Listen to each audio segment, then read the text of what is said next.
My mom and I both work at a very old, very haunted hotel. We used to be incredibly open about our haunting experiences, but our current owner is a real jerk who refuses to acknowledge any of it, despite the business that it could bring in. So we no longer put it in the brochures or broadcast it in any way. But I guess it makes it all the more convincing when the guests tell us crazy stories, as they usually have no prior knowledge of the hauntings or even the history of this place. Which is a real shame, because the building has had some serious connections to incredible people who played a major part in founding the country. So a few weeks back, we were in the middle of our January lull. Every year during that month, a lot of us get laid off because we're not needed, so it's pretty quiet around here between the lack of both guests and employees.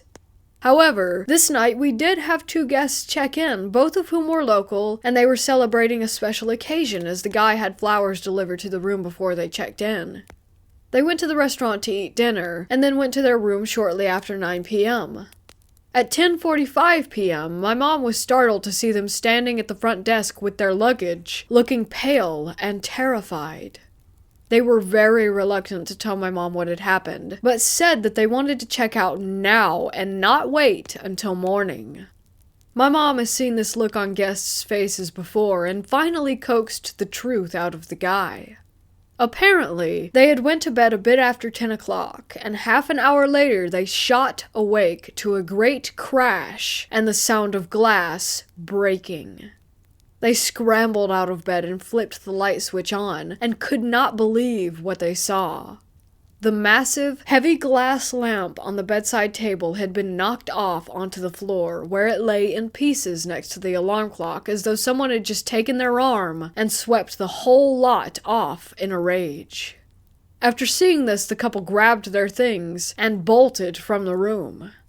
When they were checking out, they were so embarrassed that they didn't even want a refund and refused my mom's offer to move them to another room, even though it would have been a huge upgrade. The woman just kept saying, "I just want to sleep in my own bed tonight." And the guy told my mom, "We may come back one day, but never again during the month of January when the hotel is nearly empty." My mom apologized as best she could for the craziness and checked them out, and she gave them a refund anyway since they had only used the room for a very short while. When they left, she and a coworker immediately went to view the room and found everything just as they described. While they were marveling at the strangeness of it all, a faint sound nearly scared them to death. It was the woman's cell phone vibrating under the sheets, where she had left it in their frenzy to escape. They grabbed the phone and headed back to the front desk, where they were met by the guy asking to come if they had found it.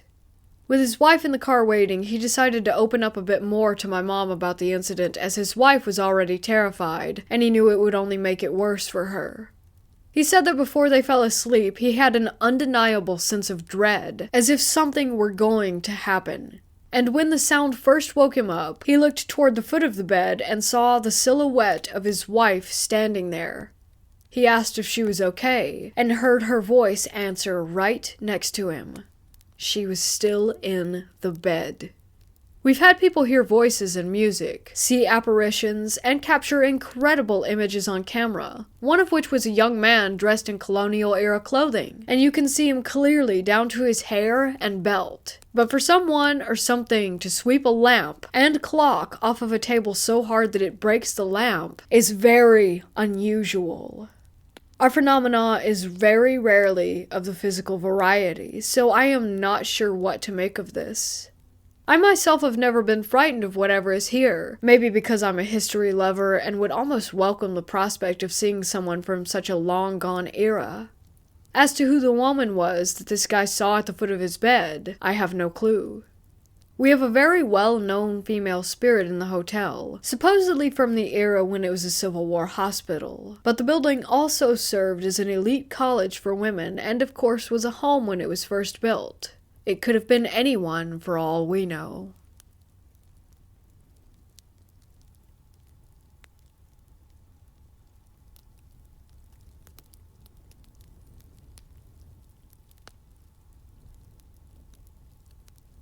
The desert is a scary place for me now.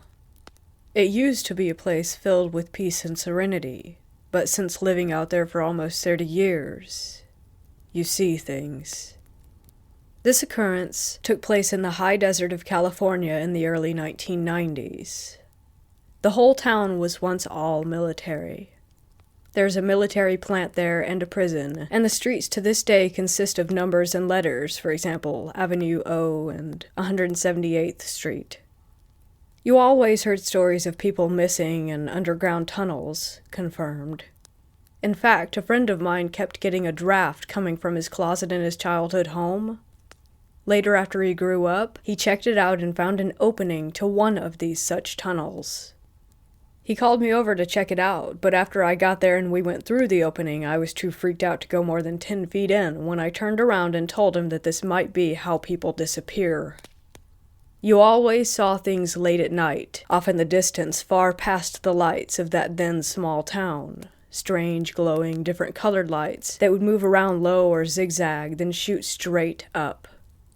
We saw things in the sky, just stuff you never talked about. Life was pretty carefree back then.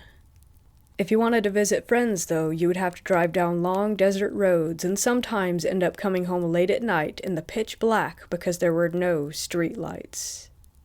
I recall coming home late one such night with my boyfriend at the time and another friend, and we pulled over for some reason.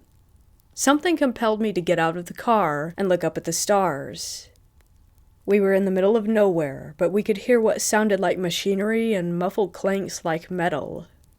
We all started looking around but didn't see anything. Just then, we felt a vibration under our feet. I crouched down on the street to put my ear to the ground. It was coming from under us. We all listened intently and heard far down voices but couldn't make out what was being said. We stood up and were discussing what it might have been when we saw a small red light on the horizon and it was getting closer. We piled into the car and got out of Dodge. We only told a few friends, and they said that they had experienced the same thing. A year later, I told a friend that I started a small hauling business.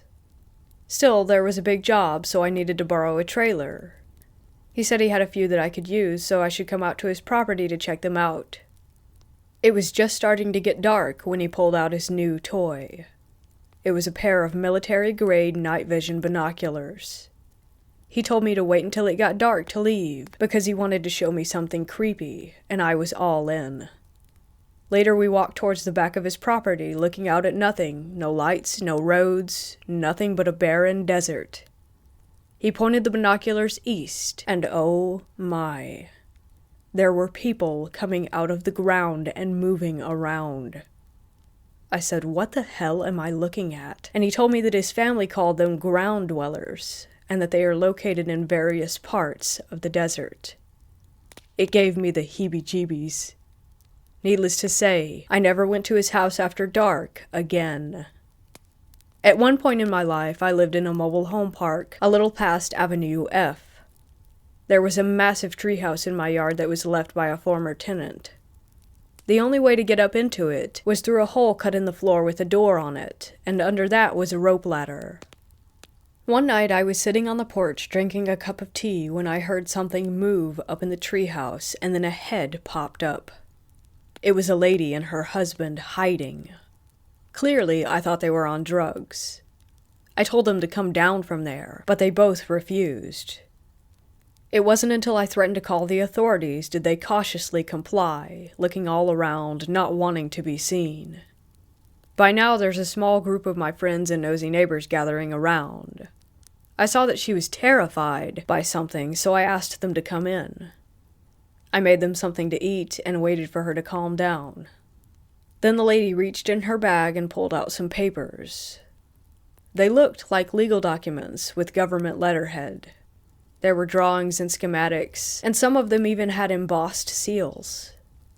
I couldn't help but notice that they had water and smoke damage, and a few of them were burnt on the edges.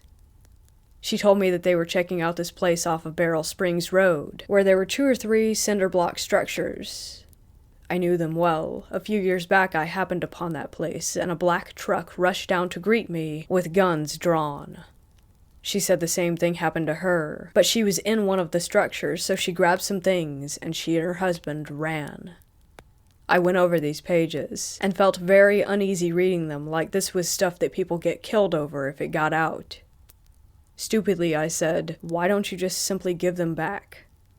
She said that they had been running, and everywhere they stop a black car or van with government or no plates showed up with darkened windows and would just sit there watching them. Well, I really didn't want to get too involved, especially after reading what I did think was way too big for little ol' me. I will take what I saw to my death, so I packed them lunch and told them that they could sleep in the treehouse for the night. They did, but they were gone early the next morning before I woke up.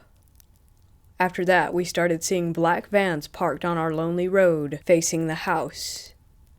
At one point, I even walked up to them, but they took off as soon as I knocked on their blacked-out driver's door window. Lots of unexplained things happened out there in the desert that you don't see much of now. I think because there are more lights and people, well-lit towns, and camera phones pointing everywhere. There weren't cell phones to call for help back then. I remember one time a few years later, it was a fun day with some of my friends. We were in this stupid little red car called a Yugo that seemed to be on its last leg most of the time. My friend's uncle told him that there was a whole abandoned town far west of the Mojave Desert, and that there were things just left there all over the place. We were so dumb. It took us a long time to get out there, and if you asked me to try and find out how now, I don't know if I could. I wasn't driving. Thinking we were lost a few times, we started seeing things. A carnival ticket booth on a trailer, broken tractors and furniture, little shacks here and there, and empty water bottles all over the place. There wasn't a livable house or store or place of business for many, many miles. I wondered how anyone could even survive in a place like this, and then we saw it. It was a long and looked like single-wide mobile home, if you could ever call it home. It was between 60 to 50 feet long, and it was raised with the siding going all the way to the ground. It looked like something from a horror movie. It had several windows down the length of the house. Some of the windows had old frayed curtains still hung up and blowing in the desert breeze. There were open sections of missing siding, exposing the darkness underneath the structure big enough to step or crawl through.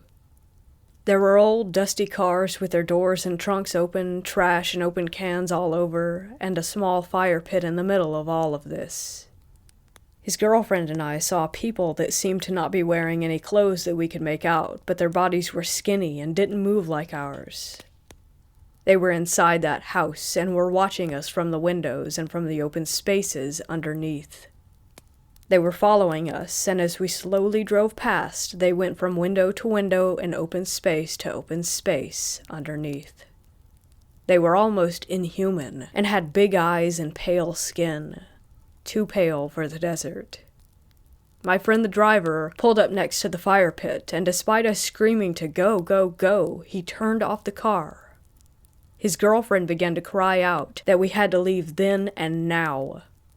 He didn't see what we saw. He said, "Stop, babe, this stuff is so cool." Oh my God, I wanted to punch him in the face. We both kept looking at the people watching us while begging him to get back in the car and drive. He picked up a long bone off the ground and started to push the soot around the fire pit and said, "Hey, it looks like somebody cooked a dog." Just then he looked up. His girlfriend leaned over to the driver's seat and grabbed his jacket in an attempt to pull him back into the car when he finally saw what we were seeing and said, "Oh shit." That thing hiding under the house was swaying back and forth. His hands were on both sides of the opening, and he was staring at us almost with the intent to lunge. He tried to start the car, but it failed. Thinking that this was my end, that I was about to be eaten in the desert, I began to beat on the back of his seat, screaming, "Please, God, start." After 3 tries, it finally did. We tore out of there, leaving a huge cloud of dust. We pulled over far from that location and tried to compose ourselves. Never again. We didn't talk about what we saw after that. I think that we were in disbelief that it had even happened. There were so many crazy things that occurred in the desert back in those days. too many to even come close to tell you. I know that there are things that we do not, or maybe will never, understand. I also know that there are more eyes now paying attention, so I don't think it will be too much longer before we all know the truth.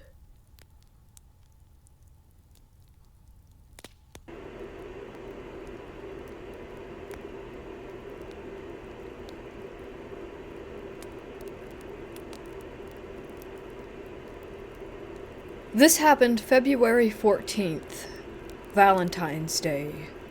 Me and two of my friends decided that we would get a cheap hotel room and take some LSD to kick off the loneliest holiday ever. I've done it before, but was not in a good mindset to take it that night, so I settled for a bottle of wine. Anyway, we weren't familiar with the area of the hotel, but it was cheap, and that's all that mattered to us. It was around 3 in the morning, and outside the door we hear someone stumbling around, bumping into the walls. But it was Valentine's Day anyway, so we just brushed it off as a drunk couple on their way to get it on. The stumbling stopped and went silent right outside of our door. My friends are tripping at this point, and I'm pretty drunk. We hear this woman start sobbing outside, and I'm assuming that she sat down with her back on our door because we heard her slide down the wall and collapse right on the other side. The woman starts trying to speak to us through the cracks of the door, saying that she lost her dogs and was wondering if we could help her. It was 3 a.m., and we didn't know anything about the area, like I said, so common sense would dictate don't respond. And we didn't. The woman then proceeds to bang on the door, saying that we stole her dogs, and that she's gonna come in and quote-unquote effing murder us. She was scratching and banging on the door for 10 minutes straight, and then just stopped. My friends were starting to have a bad trip because of her, but when she stopped, I tried to reassure them that she was gone and that they could go back to having a good time. To prove it to my friends, I checked through the peephole to verify that this woman was indeed gone. But there she was, trying to stare right back at me through the other side of the peephole. I watched her as she stepped back and stood there, as still and solid as a literal concrete statue. She had her eyes right on mine. I doubt that she could see me through the peephole, but I was making dead eye contact with her. The woman then proceeds to start screaming and throwing her body against the door, which thankfully woke up our neighbors and they called the front desk. The woman behind the front desk comes and tries to get this woman to leave. The woman left, but was going down the walkways of the hotel being loud and refusing to actually leave the property. She was still crying out for her lost dogs in the hotel hallway at 3 a.m. They said that they never saw her leave and implied that she was still inside, so they just told me to keep an eye out for her and call the front desk if anything else happened.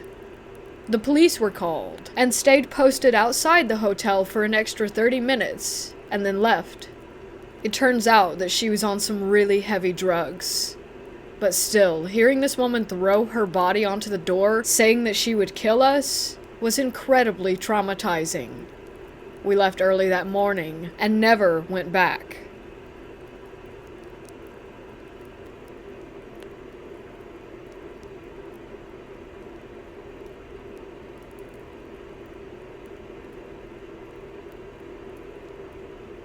Happy Valentine's Day weekend to everyone. Not a lot of romance happening in the Gribble house, but we did have a lot of action. On Sunday evening this past week, a pair of childhood friends named Katie and Lauren investigated with us. The two girls had a mutual friend that had passed away when they were kids, named Lauren. As they investigated, they could hear her name being said through the ghost box. Several times in a row, and all over the warehouse. The girls told our lead investigator, Kelly, that she had been to see a psychic in the past and had been told that her deceased friend Lauren was definitely with her. Another group investigating on Sunday night were using the Ovilus on dictionary mode, and they had both the Ovilus and the spirit box say, "Save her," twice in a row. While Kelly was seated in the slave quarters with several guests who were investigating, they heard from a spirit named Anthony and his wife, as well as a child spirit named Will. Tuesday night was great as well. The ghost box and ghost meters were the star of the show that night. A ton of different names came through, like Adam, Helen, Tom, Meredith, and of course, Paul. Paul was his regular charming self, and called one of the investigators as Fat Ass. One of the women investigating asked, "Why would you say such a thing?" To which she got the response of his laughter through the ghost box. Paul was fairly cooperative that night, actively communicating through the ghost box with several groups of guests. However, when they requested that he do things like touch their hands or move the EMF detectors, his response was simply no. We got some amazing EVPs that night through the ghost boxes. One group investigating asked a spirit if they were nice, to which they got the response, "What do you want?" Another group got a sinister response from their questions. They asked a spirit named Tom, who told them that he was the one who killed Meredith and the lady by the door. The investigation on Friday night went great as well. Orbs were everywhere, as well as EMF and ghost meter action. Don't forget about the Raggedy Ann doll. Several times during the evening she lit up from head to toe, not just the hands or feet separately. One man investigating told a female spirit that he was communicating with that if anything or anyone decided to follow him home that evening, that he would be very ticked off. The only response that he got to that was laughter through the ghost box, along with the word clown. Another group was using the spirit box, and ended up conversing with a soldier from the Revolutionary War who answered questions about the battle through the ghost meter. The battle was the Siege of Savannah. A few children were heard from Friday night as well. One little box told the investigators that his name was Leo. When they said goodbye to Leo for the night, the right hand of the Raggedy Ann doll lit up. Over near the residual haunting area, they could hear children's giggles through the spirit box. When Kelly was leaving the warehouse for the night, she thought that she could see an older man standing inside the gated area of the Gribble house. Needless to say, she left with chills that evening.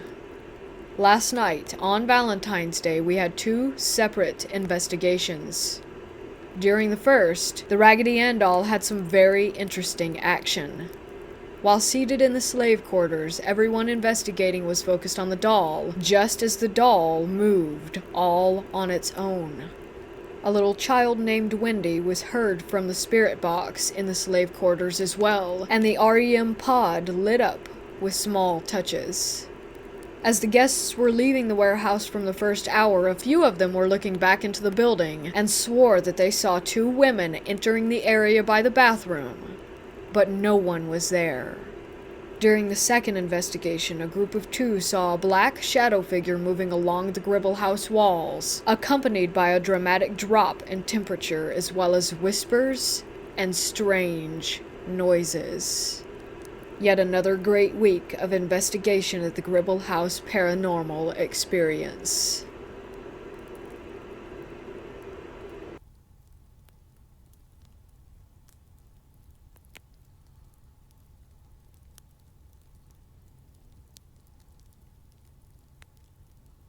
I am a female in her early 20s. I live in the U.S. in a desert state, a town in the middle of nowhere. I come from a military family, generations of Air Force and Army, and a grandfather who was involved in Project Blue Book. I was sitting alone in my house, playing some Gwent on PS4, when my little sister and her friend came rushing through the door. I jumped out of my skin. It was midnight, and no lights were on. My sister, let's call her Yellow and her friend Brown, seemed a bit shaken and nervous, though she and her friend were laughing as if they were up to no good. I asked them what they were doing, and Yellow said, "We were out for a walk in the desert near the mountain." Keep in mind, my sister is 16. No reason for her and her 15-year-old friend to be out in the desert in the middle of the night. I was upset, but saw they were fine, so I shook it off. "What did you guys do?" Yellow and her friend looked at each other and went quiet. Her friend whispered, "Do we tell her?" And Yellow replied, "Nah, she won't believe us." And they walked into the kitchen without a further word. Needless to say, I wanted to know what was going on, so I followed and promptly asked, "Yellow, what's up?" Don't make me go nuclear. Going nuclear was our code for telling Mom. Yellow just looked at me and said, "Fine, just don't call me crazy." I nodded in agreement. I was intrigued, though I was expecting a lie from my known liar of a sister. Me and Brown saw a bunch of weird, large tents, and they were occupied. She sounded excited, yet a bit scared. I didn't think much of it at first. I mean, people like to camp, right? But I will admit, the area she described didn't sound like a good place to camp. Coyotes and snakes everywhere. "So you saw some people camping. What of it?" Brown shook her head and calmly said, "Not camping tents. Big, big tents. Not a single vehicle parked nearby." I was now confused, and started to think that it was a lie. Who would go that far out near the mountains, set up huge tents, then drive away? "I thought you said there were people there?" I asked. "We saw one person walking around the camp, circling it slowly," Yellow replied. Then Brown's face went pale and annoyed before she spoke. "Yeah, then Yellow did something stupid and shouted at the camp." I quickly looked at Yellow, who looked guilty but simply laughed it off. "All I did was say, 'Hey, nice tent. No big deal.'" Brown shook her head. "Yeah, but then the guy stopped and slowly turned to where we were." She went quiet and they both started to visibly get creeped out. "And?" I asked, starting to get a creepy vibe as well. "I kid you not, Blue. This guy had no eyes or a nose. Just a big, crooked smile." Brown shuddered, and then said that this was the moment when they ran without a thought, hearing a coyote howling constantly as they ran, as if the animal was directly behind them. I told them not to go near there again, and they went about their night. Like I said, Yellow is a known liar, but Brown is not. Brown is the exact opposite of Yellow, honor student, religious, and not a bad bone in her body. She would even rat on Yellow whenever she tried lying around her. To be honest, if Brown wasn't with Yellow when this happened, I wouldn't have believed it. That night I swore I saw the same SUV drive by our house every single hour until the sun came up. After that night, things started getting weird in this town. About 3 days later, the house across from us echoed a blood-curdling scream, and it didn't sound human at all. Then there was a gunshot, and if it wasn't for the neighbors also hearing it, I would have thought I dreamt it. The thing is, multiple people heard the noises, and multiple times the police were called. No one showed.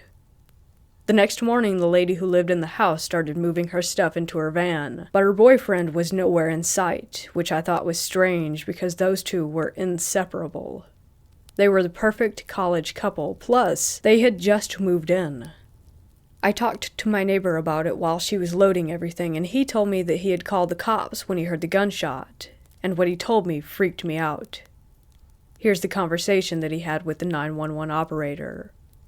Operator: "Police will be there in no more than 5 minutes, sir." Neighbor: "Thank you." Operator hangs up abruptly. 12 minutes pass. He sees 0 police in our area or at the house, calls again. Operator: "911, what is the emergency?" Neighbor: "Yeah, I just called, gunshot and a scream. I was told 5 minutes, and no one is here." The operator was silent. My neighbor said, "Hello?" Operator: "Yes, sir. I have officers pulling into your area in 2 minutes. Neighbor: "Okay, I'm gonna stay on the..." Hangs up again. Line. 15 minutes later and still no police. He calls again. Operator: "911, what's your emergency?" Neighbor: "Yeah, it's me again. Where are the officers? Someone might be in danger." Operator: "Sir, calm down. What's your address?" Neighbor: "I have given it each time I've called, but fine." Gives address again. Operator: "Sir, the police are there, and have been for 20 minutes now." Neighbor: No, I'm looking at the road and all the houses. No cops." Operator: "Sir, stop prank calling." Hangs up. Now I thought that was just bizarre and unsettling thinking about our lack of police. But just as he finished with the story, a car pulls in and slowly heads to the house.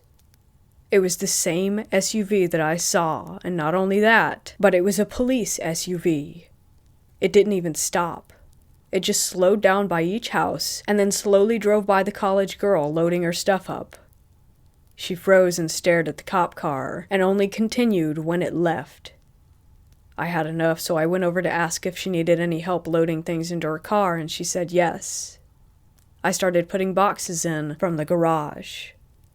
I saw a poster of Sauron in one of the boxes, so we started talking about our shared love and obsession for Lord of the Rings. Then I asked where her boyfriend was, and she said, gone, without hesitation. I didn't push it. Once I had the last box in, I asked her if she had any more inside. She quickly jumped between me and the door inside and said, no, thank you, but that's all I have. I smiled and said, no worries, glad to be of help. I forced a calm, relaxed expression when I saw that her garage door leading inside was DIY locked from the outside.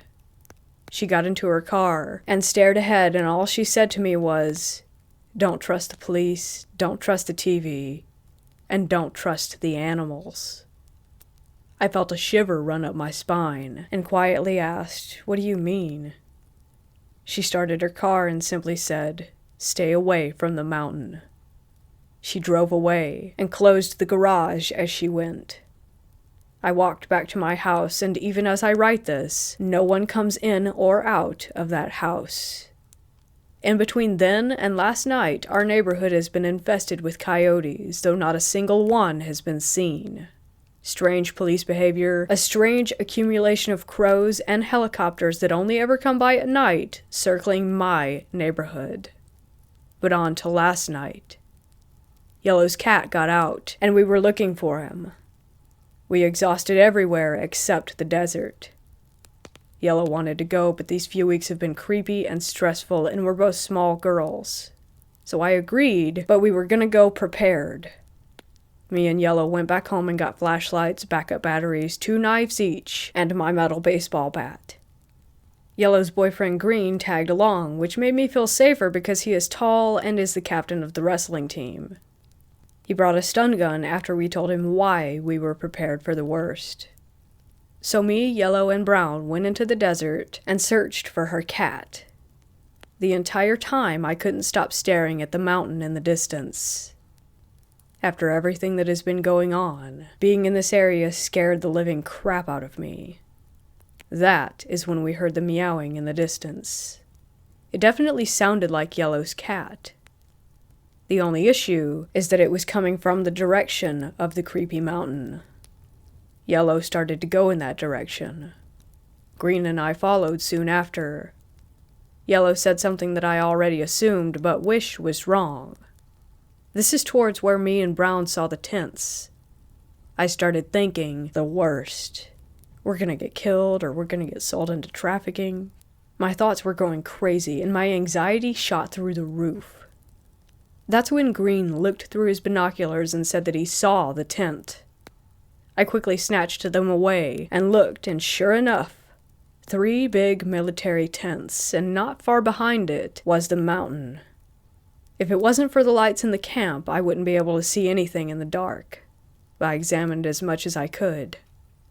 I didn't see a man circling, though I did see what looked to be a military truck pulling in, then 4 soldier-looking people hopped into the truck, and it went toward the mountain. The 3 of us just watched in the quiet and practically jumped to Mars when we heard a meow behind us. Sure enough, Yellow's cat was right there, happy and purring. We all collectively laughed at how silly we were, and then we picked up the cat and calmly went back home. On our way, we joked at how we had just stumbled on a military post, nothing else. We got home and the cat went and stared out the back door into the dark backyard, which I thought was weird, but then again, it's a cat and they do weird stuff all the time. I woke up to my mom yelling. Apparently, someone had gotten into the fridge and eaten tonight's dinner. She said it was an animal, but my dogs were in my room with me, so she assumed that it was the cat. Yellow shrugged it off and cleaned it up, but the weirdest thing was that it did look like the cat did it. as there was clumps of raw meat in his fur and around his mouth. But it looked like a bear had gotten into our fridge, and that the cat had just continued to stare out the window, only stopping about a few hours ago and sleeping. I got curious, and decided to walk out into the desert while it was day out. Safe, right? Well, that's what I thought, and I was wrong.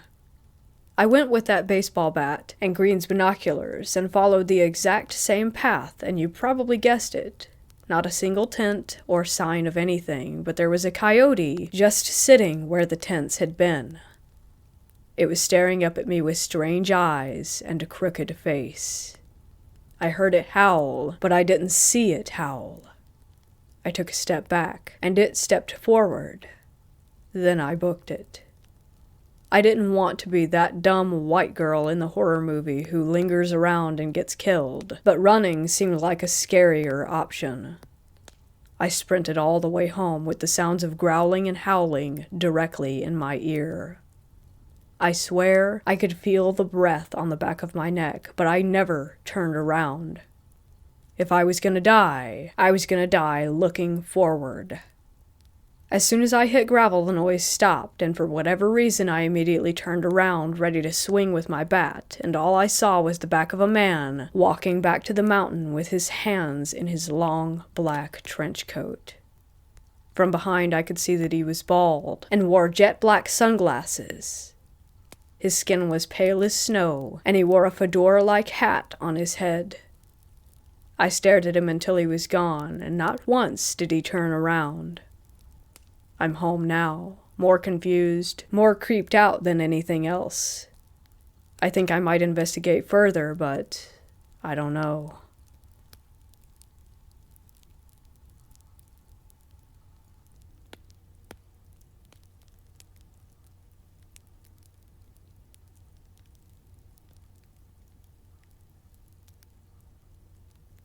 Back in October, I decided to treat my girlfriend to a night away at a popular British seaside town.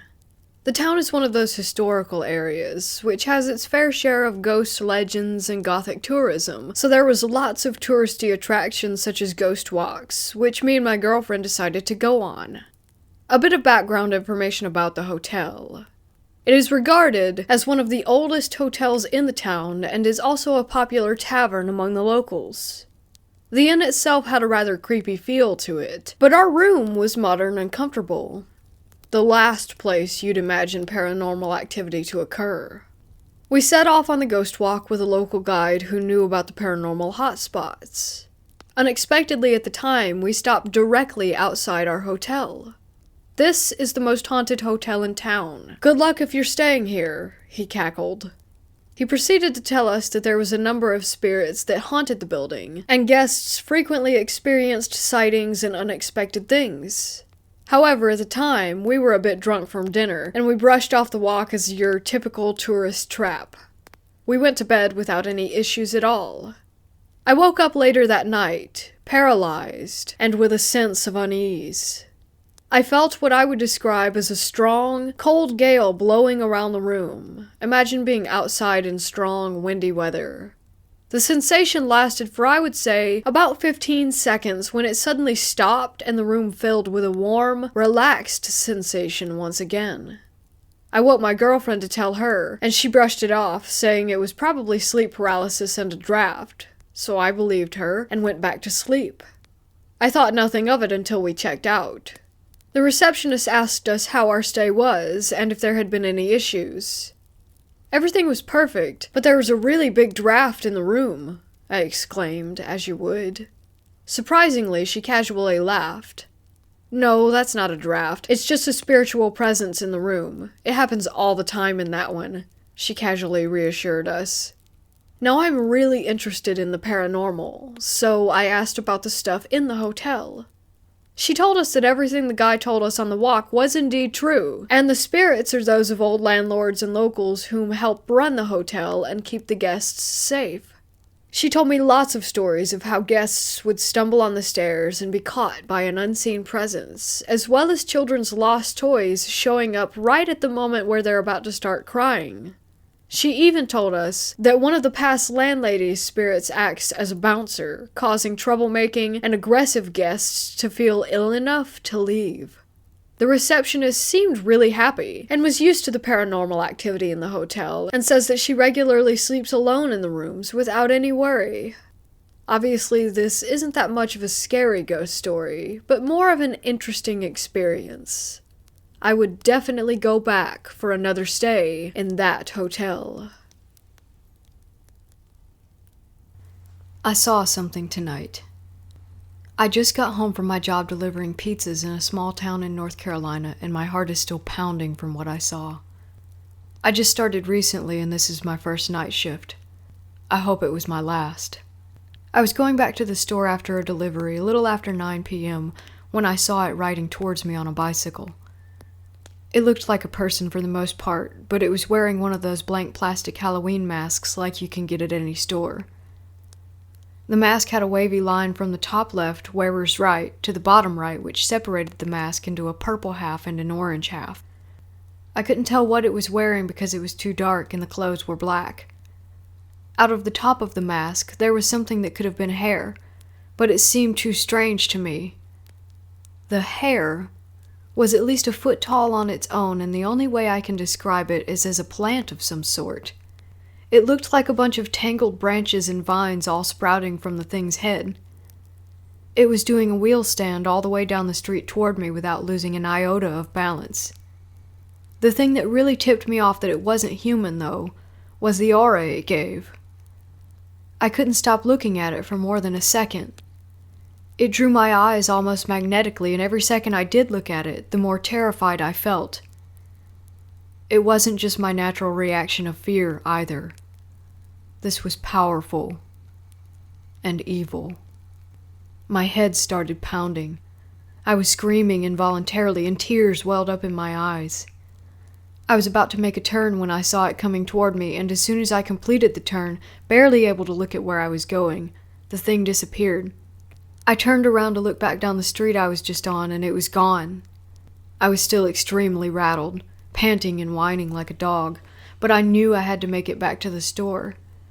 I made a slight left onto the long avenue where my store is located when I saw it riding toward me again, still doing a wheel stand. It started out on my right, but rode around me to get on my left as I proceeded toward the store. I was trying my best to outrun it, but it was keeping up with me exactly until it suddenly jumped off the bike onto the sidewalk and caught it without effort. I was still screaming and tearlessly crying this whole time, but I whipped my truck into the store lot, hoping it meant safety. To my horror, I saw a bicycle, not belonging to anyone in the store, leaned up against the wall directly in front of my parking spot. I looked across the street to where I had seen the thing hit the ground and saw that nothing was there. I hesitated to even leave my truck, but I had to complete my shift, so I went inside with my guard up as much as it could be considering how terrified I was. My coworkers were all fine, but there were no customers in the store. That's not unusual considering the time of night, but that meant that the bicycle's owner was MIA.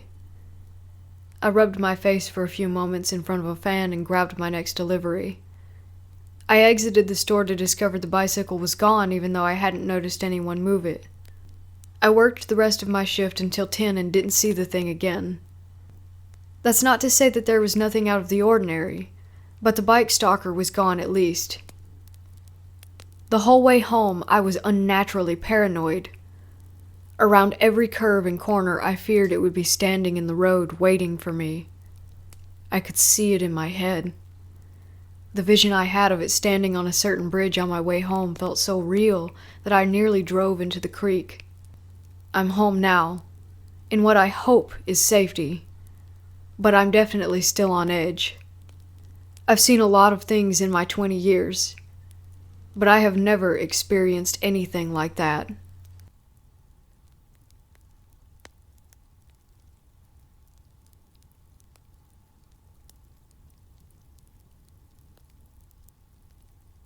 I was a sergeant in the U.S. Army and getting out from the military when President Bush ordered more troops into Iraq in 2003.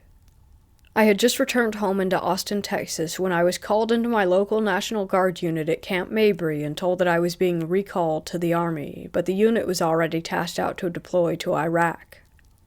I was not part of their unit yet, so the commander offered to give me a waiver to deploy with a government contractor, Halliburton, in Houston. I knew that I would make more money as a contractor, so I took the offer. Not long after arriving in Kuwait at Camp Doha, I began working with the operations team overseeing logistics affairs. We would oversee the daily convoy of supply between Kuwait and Baghdad, a route riddled with IED incidents, small arms skirmishes, and almost constant breakdowns of Army and civilian vehicles. Because I was an SAW gunner in the 1st Infantry Division while in active duty and was technically still in the Guard, I was often in the convoys manning a mounted weapon that accompanied the mostly civilian convoys. During these runs, we had a few strange encounters in an area south of Baghdad, known then as Camp Babylon.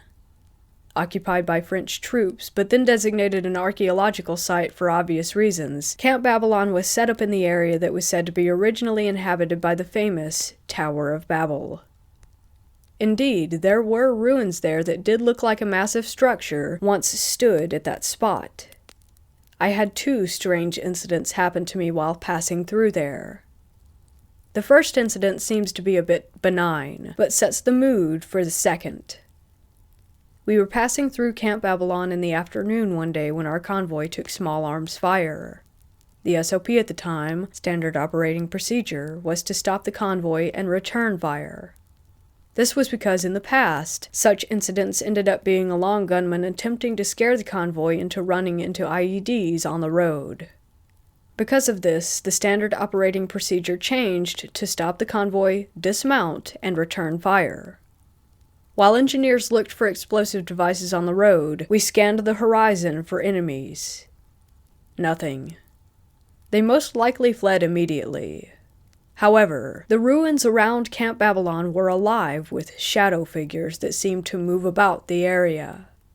Several times we would spot the figures, but they would instantly disappear. A contractor lying beside me with his weapon commented, "How odd that we were in the shadow of Babel and fighting the supernatural." I didn't respond, but knew that he was a 32nd degree Mason who was really into the arcane aspects of Babylon, etc. I didn't feel at the time that much was supernatural, but certainly did see the shadowy and bizarrely small figures dart about the structures. Once the road was deemed clear, we continued on to Baghdad. The second incident occurred about a month later. At this point, the weather in southern Iraq and Kuwait had turned quite cold at night. During this encounter, we had just completed the supply run to Baghdad and were returning back to Camp Doha in Kuwait when a vehicle in our convoy broke down. Once again, we found ourselves right at Camp Babylon. While the Army mechanics took a look at the vehicle and the rest of us took up fighting positions around the area, strange things began to occur. It started with a strange light bobbing in the desert.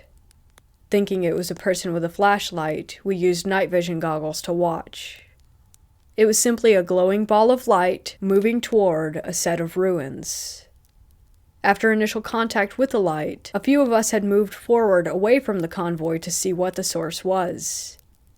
After seeing it was self-contained and not a person, we were a bit alarmed. Then we all heard a sound that I will never forget. A long wailing began from one of the ruined structures and foundations not far away. It sounded like a woman in agony mixed with loneliness. On and on the sounds went while we huddled in the cold and dark, wondering what the hell we were listening to. With our night vision goggles equipped, we used our flashlights to spot the ruins. If you've ever done this, you'll know that a normal flashlight with NVGs looks like a massive beam of light. We scoured the area, but no source of the wails or the ball of light were seen. About this time, we were told via radio that the vehicle was repaired and ready to roll, so we decided to return to the convoy. I was slinging my SAW over my shoulder when I noticed my contractor partner was staring at the ruins in horror. He was frozen. I shook him and he snapped out of his stupor, quickly leaving the area with the rest of us. Once we were back at the camp and it was pleasantly daylight the following morning, several of us were chatting about the encounter at Camp Babylon before our daily operations briefing. It was then that I remembered the terrified expression on the face of the contractor, so I asked him about it. He was still obviously traumatized by the event, but managed to explain that as we were leaving our position on the sandy hill, he saw a tall, black figure standing beside the ruins. It was watching us as we were looking for it. He said that he felt an instant wave of despair hit him and thought that he was going to die. He didn't even remember leaving the area. His next memory was in the Humvee, headed back to Kuwait. I now write nonfiction books about haunted places for Llewellyn Publishing and have visited hundreds of reputedly haunted spots. But I'll never forget the wailing figure at the ruins of Babel.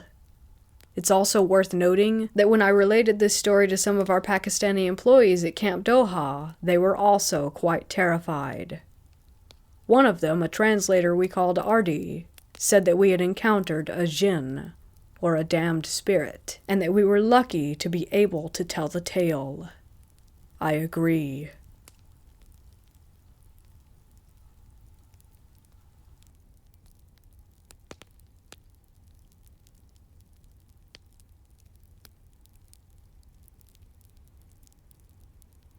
This was probably the scariest thing to happen to me in real life. It took place a couple months ago while I was sightseeing the West Coast. I was visiting a small, quiet beach town in Oregon called Newport. It's basically situated on a cliff, and then down below is the beach. The beach itself is basically empty, and it is huge. It goes on for endless miles and seems like something out of a movie. I've never seen something so vast in my whole life. Anyway, I had spent most of the entire day on the beach, and when it got dark, I climbed back up the cliff to where my car was. I had originally planned to sleep on the beach in a tent, but it was starting to rain, so I figured I would just sleep in my car. I had been traveling all over Oregon and California for the last month, seeing national parks and stuff, and sleeping in my car most nights anyway. And this was literally the perfect, quiet little beach town, so I figured no big deal. I got to my car, which was parked in this public lot for beachgoers at the top of the cliff, but next to my car was the sign that said no overnight parking that I hadn't seen before, so I figured, dang, I guess I'll just go to another spot close by. So I looked on the maps on my phone and saw that 10 minutes away on the outside of town was a nature preserve.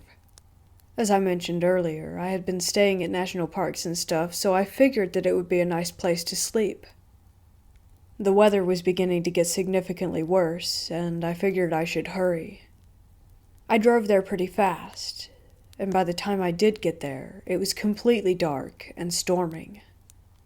I entered the nature preserve, which was a single road that followed the cliff line on the coast for a couple minutes with nothing but trees on one side and beach on the other. No cars, no houses, no buildings, no people for what seems like forever.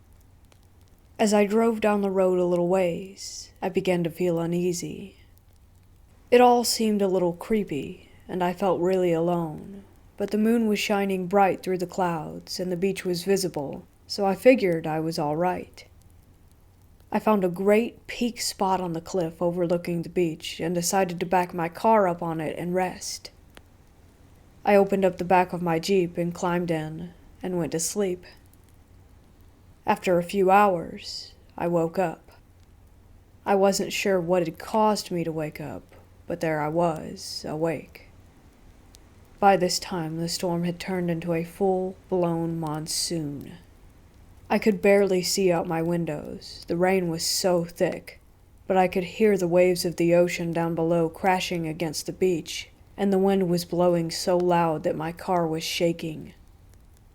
I noticed water was pouring in through the cracks of my Jeep, and I tried to reach for my phone so I could turn the light on, but I realized I left it in the front, which was blocked by all my luggage, and the only way to get there was to open up the back and step outside. I was about to open the latch and let myself out, and that was when I heard it. Laughter. It sounded like a child at first, playing, but soon I realized it had to be someone older. They had to be close to the car, too, because it was raining so hard there's no way I could hear it if it was far away. I figured it might be a cop telling me to move, but then again, it had to be like 3 or 4 in the morning, and why would they be all the way out here in this weather anyway?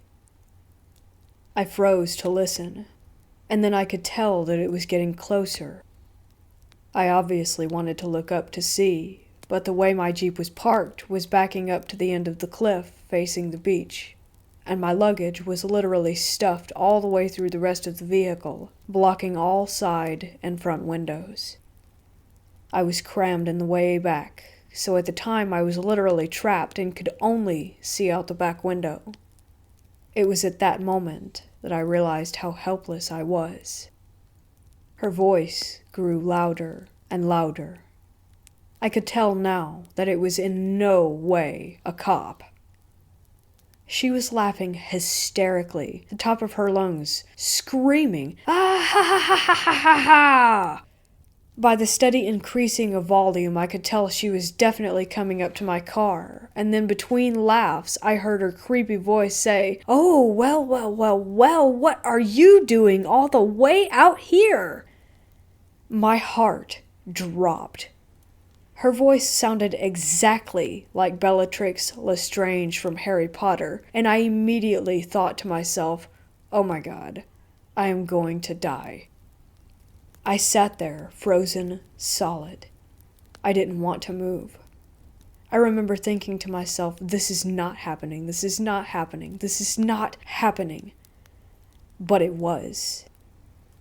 With the storm raging outside my car, my phone being nowhere in reach, me being trapped in the back of the Jeep with no easy exit, on the edge of a cliff in the middle of nowhere, with maniacal, laughing women getting closer and closer, I was literally living in a full-blown horror film. The only thing I could do was wait. I sat there for a few more moments, and then that's when I saw her. I had poked my head up just a bit to see out the tiny space of visible window that looked to the side of my vehicle. About 10 feet or so from the Jeep, I could see through the thick rain and heavy fog a woman standing there facing not me, thank God, but the edge of the cliff toward the beach. Her arms were flaying up and down rapidly like a bird, and her head was twitching increasingly fast, all over in irregular patterns. Her clothes were ripped, and her voice was broken, and she literally looked like the zombies on The Walking Dead. I couldn't move. Literally all the fears built up in my head of what the source of this hysterical laughter may be came true in that second. I tried rationalizing the situation to myself like, she's on drugs, she's lost her mind, or this is someone joking, or literally anything. But every time I tried, I would peek back up and see that this is something unexplicable. It made no sense. How the hell would someone be out here in what I'm pretty sure was a Category 5 monsoon, 5 miles away from anything, no car, freezing temperature, standing up, screaming in the dead of night? I just couldn't believe it. She kept laughing hysterically, shaking her body all over as if she were fully possessed. I couldn't understand what words she was shouting in between laughs, but it sounded demonic. I was mortified. By the grace of God, I ended up finding a significantly large hunting knife stowed away in the bag next to me in the back of the Jeep, and after taking one last good look at this bewildered, wild devil witch woman, I decided it was time to say a prayer and try my best to sleep. I honestly don't know how I managed to do that, because if I remember right, she probably stayed there for another 30 minutes, howling at the moon. But somehow I did, and the next morning when I woke up, I slowly stepped out of my Jeep, knife in hand, of course, and I looked around. And there was nobody there. It was as if it had never happened. The sun was shining now, and the beach was calm. It was just me, and me alone. Creepy camping experience. So, last summer my then boyfriend, now fiancé, had planned a trip to go visit Hocking Hills, Ohio for a weekend to get away. We both love camping and being away from the craziness that is our lives. So we rented a really cool cabin. If you're familiar with the area, it's set way back, but it's 2 stories, full bathroom, kitchen, living room with TV, Wi-Fi, massage chairs, LOL, etc. And cannot forget the hot tub. So one evening, after a long day of hiking and then celebrating with drinking and eating, we decided to hop in the hot tub. It was getting dark, so we decided just a quick relaxation session and then right back to inside. About 5 minutes into us being in the hot tub, I heard a noise. The way most of the hot tubs sit is facing the woods. Like 3 sides are woods, then one side faces the cabin you stay in. So I heard a crack of a branch, and to my man I kind of froze and looked at him. He laughed a little and said, must be a small animal. I let it go. But very shortly after, these noises started to get closer, and whatever it was started to make a weird crying noise. Kind of sounded like a dying coyote mixed with a snarling dog. It was so weird. It was far away at first, then it got closer and closer and closer. The only reason I knew I should worry was because my guy was not okay about it. Usually he's relaxed, cool, calm, and collected. It sounded like it went from the ground far away to being high up in a tree and right the fuck behind us on the ground. Whatever it was snapped a branch behind my right side. The door to inside was just 3 feet away from the hot tub, so my guy looked at me and quietly said, "Get the fuck inside." I know we were far set back in the woods. It's Hocking Hills. We're close enough to Athens to maybe run across bobcats. But it was so strange and odd. It was like whatever it was smarter than us and tried to sneak up on us. I'm sure it was an animal of some sort. But that was the first and only time that my fiancé has said that's the only phenomenon that I cannot rationally explain. It genuinely scared the absolute fuck out of him. Mostly just because of the sounds. We both grew up in rural areas for part of our lives, and I lived on a rural farm for a few years. And none of these noises were natural to either of us. If anyone has any opinions on what that creature could be, please let me know. The next day we had to check out, so as he was doing so, I decided to explore the little river that was about half a mile away from the checkout center. I videoed all of it because it was beautiful. But as I got closer to the water, there was a bark/growl that came from underneath a rocky area. I immediately booked it because, it was probably a giant-ass frog. But it scared me enough to just dip.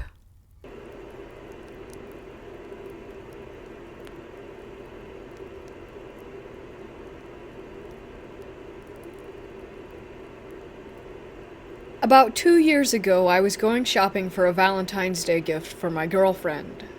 It's about a 5 to 10 minute walk to the store from where I live. It was around 8 p.m. and I just wanted to get home. I was walking in the road because there's next to no cars going down the road, and I didn't feel like going through the park. I was approaching the park when I realized that I was being followed. I thought nothing of it at first, so I just kept walking. He then got closer and closer, and when I was walking past, I hear a, "Hey kid."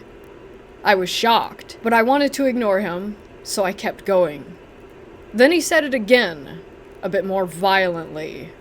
So I turned around, and this guy was within reach of me. I'm 6'1", and this man was a bit taller. He then tried to set up a conversation like, "How's your night?" I felt a bit relieved, and kind of thought poorly of myself for judging him too soon. But I was right in my assumptions. He then tried to keep a conversation going and proceeded to ask me where I was headed. I just told him that I was going to the store. He then walked up to a car and said, "I can give you a ride." I said, "No thanks, I can walk from here." He kept asking that same question, and then he said, "What about car surfing?" And then he tried to show me what it was. I still declined. This guy was really creeping me out. I was still walking down the road while this was happening. He followed me still, and thankfully I was reaching the store, so he left me alone. But not for long. I got the candy heart chocolate box and a teddy bear, and was walking back home when I saw the guy again.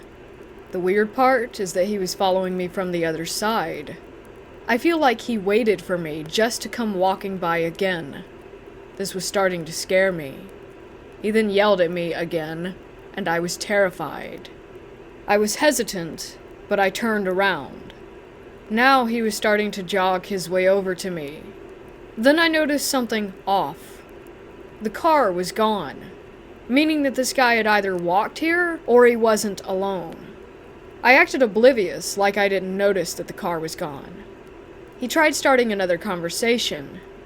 I was really uncomfortable, so I just said, "I really need to get back," and I started walking faster toward the fastest route home, which is through an alley. When I was going through, he was gone, and I was thankful. But when I was walking down the alley, I don't know what it was, but I saw the same car that he was claiming as his own. When I got home, I wanted to know more about this guy. I looked online for something about him and there was nothing, of course. I wanted to know about the car. I didn't believe for a second that it was his, so I looked it up, and it was reported as stolen. I reported it just in case. I'm not sure if they ever found it, or ever found the guy in general. I just hope that I never have to deal with him again.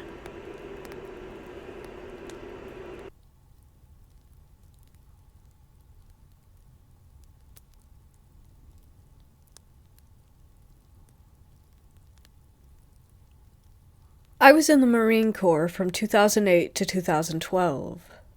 I served as an infantry Marine and was stationed in 29 Palms, California. In 2009, while training for my first deployment, we went to a specialty school called Marine Corps Cold Weather Mountain Warfare School, which was located in Bridgeport, California. I enjoyed the 5-ish hour bus ride up Highway 395 through the Sierra Nevada mountains. I took in the beautiful scenery as my mind wondered about what I was in for, dreading climbing the 12,000-foot mountains that littered the landscape.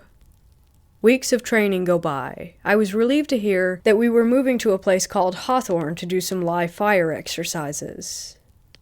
It was about 30 miles away to the east back into the desert, an old out-of-commission army base that was deemed uninhabitable in the 50s for various reasons.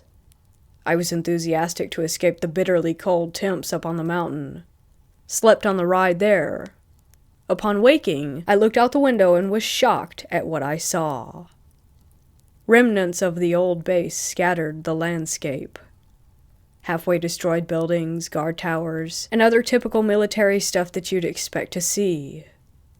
Behind that lied jagged lava rock mountains casting their shadows over the destroyed buildings. The place looked like a nuclear bomb had gone off nearby. Have you ever seen the old nuclear test videos from when it was first developed? They would stage a fake town to analyze what the blast would do. This place was like that, mixed with that game series Fallout and Chernobyl, if you've ever heard of that. As we drove in further, I noticed a bunch of mine shafts heading into the sides of the mountains. Now, I was very curious as to where we would be staying at.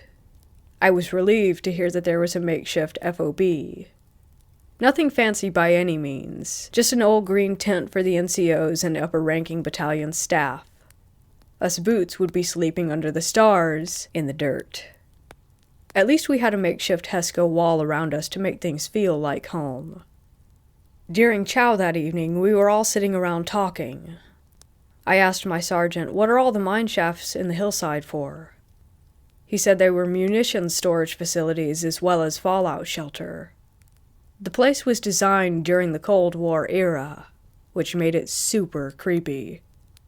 It's like all the people just decided one day to leave. Vehicles were still there, everything. It was strange. Night arrives. It was fairly hot out even though it was night as we were back down in the desert. I was having problems sleeping, even though I was just in my skivvies on top of my sleeping bag. Some of the others were awake talking, I could hear.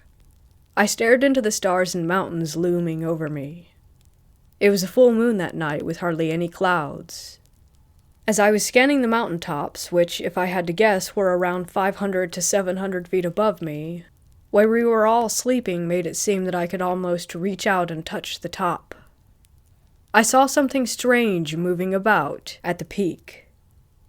Figuring my eyes were playing tricks on me from extreme physical exhaustion and sleep deprivation, I disregarded it.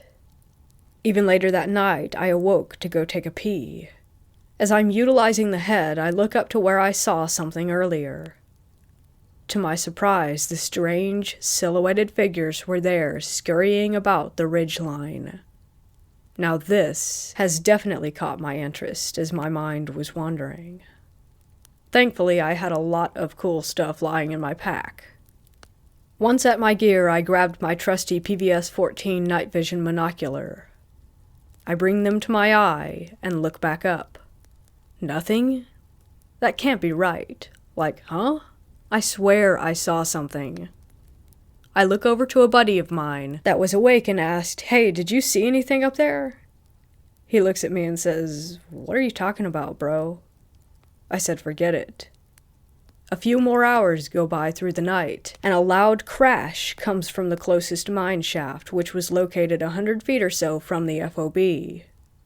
Literally half the platoon sat straight up from a dead sleep. One of the sergeants screams from nearby and says it hit the rack. It was just some rocks falling, which made sense to most of us. The next morning, we woke up and did what we had planned to do for that day. Later that afternoon, we had some free time, and were creeping around checking the nearby buildings out. 4 of us decided to go down into a building. It was half above ground and half below. The wide staircase went down to open up into a larger cubicle-type area.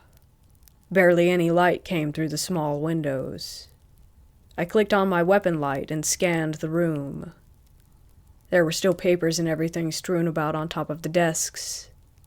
We followed the hallway, which made a right turn. MOPP suits and gas masks lined the hallway, hanging on hooks. We see a sign above one of the doorways that said, "Girls' Locker Room."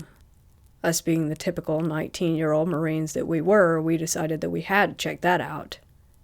I took point and entered the pitch-black room. I was looking through the lockers to try and find something interesting when all of a sudden, the door behind us slams shut. We all ran like hell out the other door on the other side.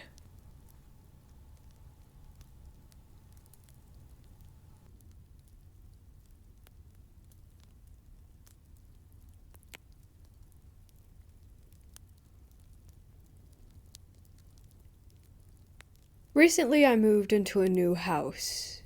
2 close friends, let's call them E and R, moved in along with me. When we went to view the house, nothing seemed off about it. However, about a week in, we screwed up. E had been cleaning out the attic and came across a wooden box. It looked fairly new and we didn't think anything could ever go wrong with it. E and I looked inside the box. All that was there was 4 candles, an old matchbox with no matches, and a small wooden doll. E and I set it aside, not interested. We ended up putting it back in the attic, apart from the doll, which R wanted to put in her potted plant. We proceeded with our sorting and forgot all about the box. That night, when I went to bed, I felt as if I were being watched. It was unnerving, but I eventually fell asleep. A few hours later, I heard something bang against the floor above me. I would have brushed it off as E, as his room was up there, if what had happened next didn't take place. For a bit of background knowledge, in September of 2017, R was in a car crash. The others were fine, but R ended up in a wheelchair. R called out for me. It wasn't calm as it usually was, but frantic. I moved into her room, and she asked me if I had heard the crash. I told her I had and thought that it was just E. She looked me dead in the eye and told me that E was working a night shift.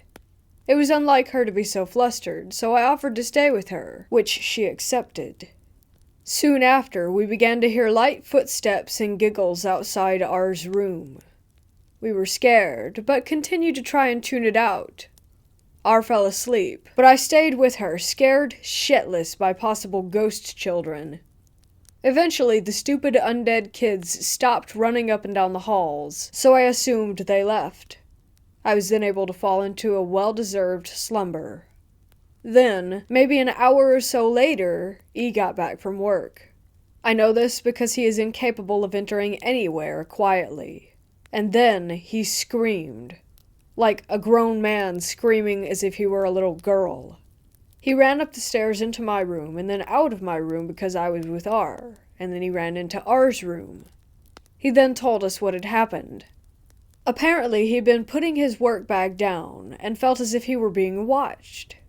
He looked up and for a split second saw a little boy and girl holding hands. Now, normally I wouldn't have believed anything like this, but E is an honest bloke, and I saw the look of terror on his face. This happened about 10 years ago. Me and DH were in our early 20s and renting a small flat in a tiny rural village in southern England. This didn't happen to me, but to my DH, who is a very straight-talking, no-nonsense person. I have never known him to lie.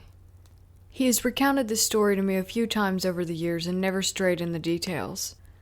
Whatever happened is a memory for him.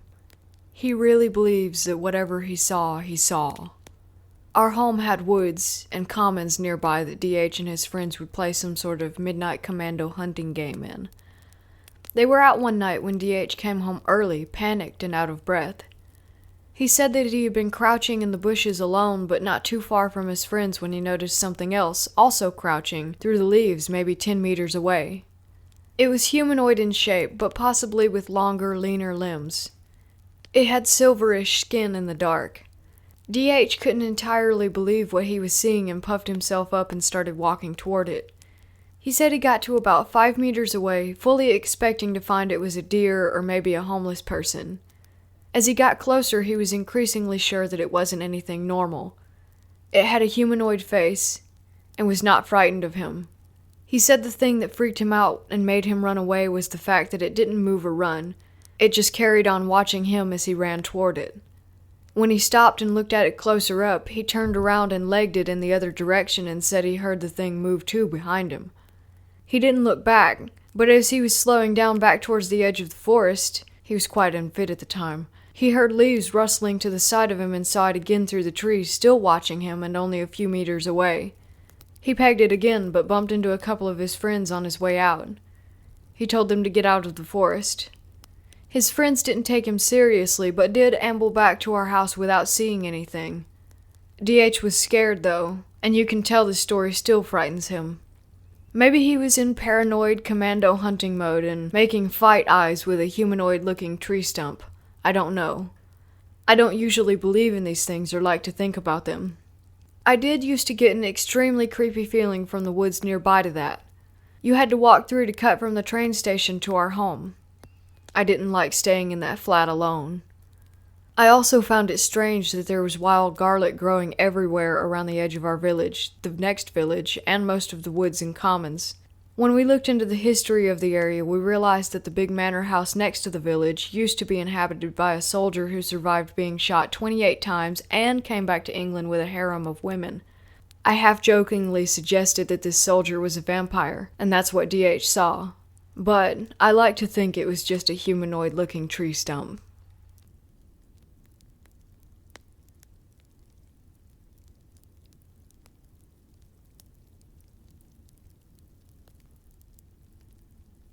This happened when I was around 10, in a house where the second floor was still under construction. My mom and grandma had a major disagreement back when we were living in Toronto, and my grandma decided to move to her home country, Ecuador. Soon after, due to complications, my mom decided to give in and follow her. We moved in with my grandma, but since the house was a little small for 4 people, and since my great-grandmother was soon to be moving in as well, my family decided to extend a floor. For the meantime, my great-grandma was staying in a room extension with her own bathroom because she would have accidents frequently. The room was an extension outside, close to the main door. My great-grandma was really old, but still cognitive enough to have fun conversations with, so I would spend a lot of time talking with her outside. She started telling me about this little green guy that would visit her at night, and he would just sit on the TV and watch her. In South America, we grew up talking about duendes, leprechauns that would mess with people wandering around strange areas at night. It's kind of our folklore, like the chupacabras or skinwalkers. But since my grandma was getting old, my mom would just brush it off and blame it on her aging or her mental health. One night my family went to a dinner party, but since I had a best friend over, I had insisted on staying home. It was getting really late, but we were waiting for one of our favorite shows to air on Cartoon Network. My family is very religious and hated these quote-unquote demonic cartoons, so we tried to watch quietly. I was under the impression that my great-grandma was resting in one of the rooms behind us, in my mom's room, because I kept hearing noises coming from down the hall. Suddenly, I hear my grandma's walker clicking its way out of the room, so I quickly turned off the TV and told my friend to be quiet. We hid under the blankets and waited until my grandma went back to the room. She used to walk with one of those 4-legged walkers, and would take her time as she moved. We thought she was just going to use the washroom, so we decided to wait it out. Her walking seemed very quiet, though, which was odd, but I didn't think much of it. She went to the washroom, but didn't open up the toilet lid. There was no noise, no peeing or anything, and the weirdest part? No word or call to see if we were sleeping or still up. We just heard the walking go straight back to the room quietly. Then suddenly I remembered that the dinner my family went to was meant to celebrate her. She wasn't home, and we were supposed to be alone. As soon as I realized that, we heard small footsteps sprinting from one room to the other, and then a glass breaking. We were petrified. We didn't know what was behind us, if it was someone that broke in or an animal, but we were too afraid to look. We stayed under the sheets until my family came back home. Fortunately, they arrived only moments after. As soon as my stepdad came in, we told him what happened. He brought my dog upstairs where the second floor was being built, as he was thinking that it would have been an animal that came in since the staircase was only being covered by a plastic sheet. My mom goes into my grandma's room and finds a glass jug on the floor with a broken handle. The jug was supposed to be in my room. Something had to have carried the jug and dropped it in there. My dog was also barking throughout the night, which was pretty common, but when he came in the house, he seemed really anxious to sprint upstairs, as if he knew something was there.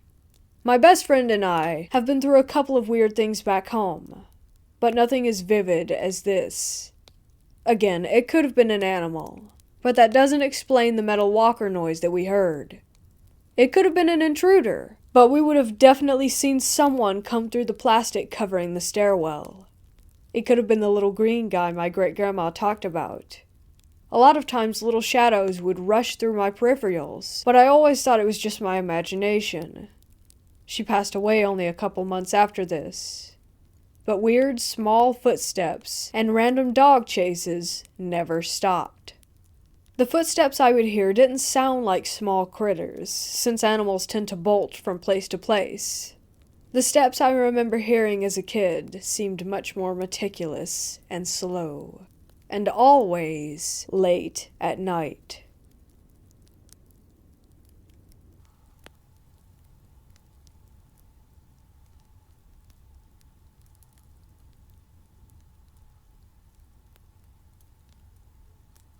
A while back, I was chosen to be in an indie film about jinns, basically the local versions of demons.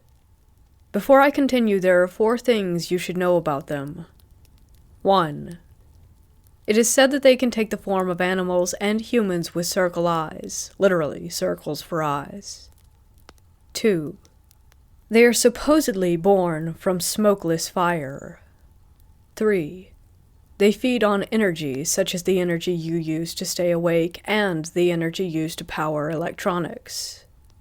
And 4, an extra one.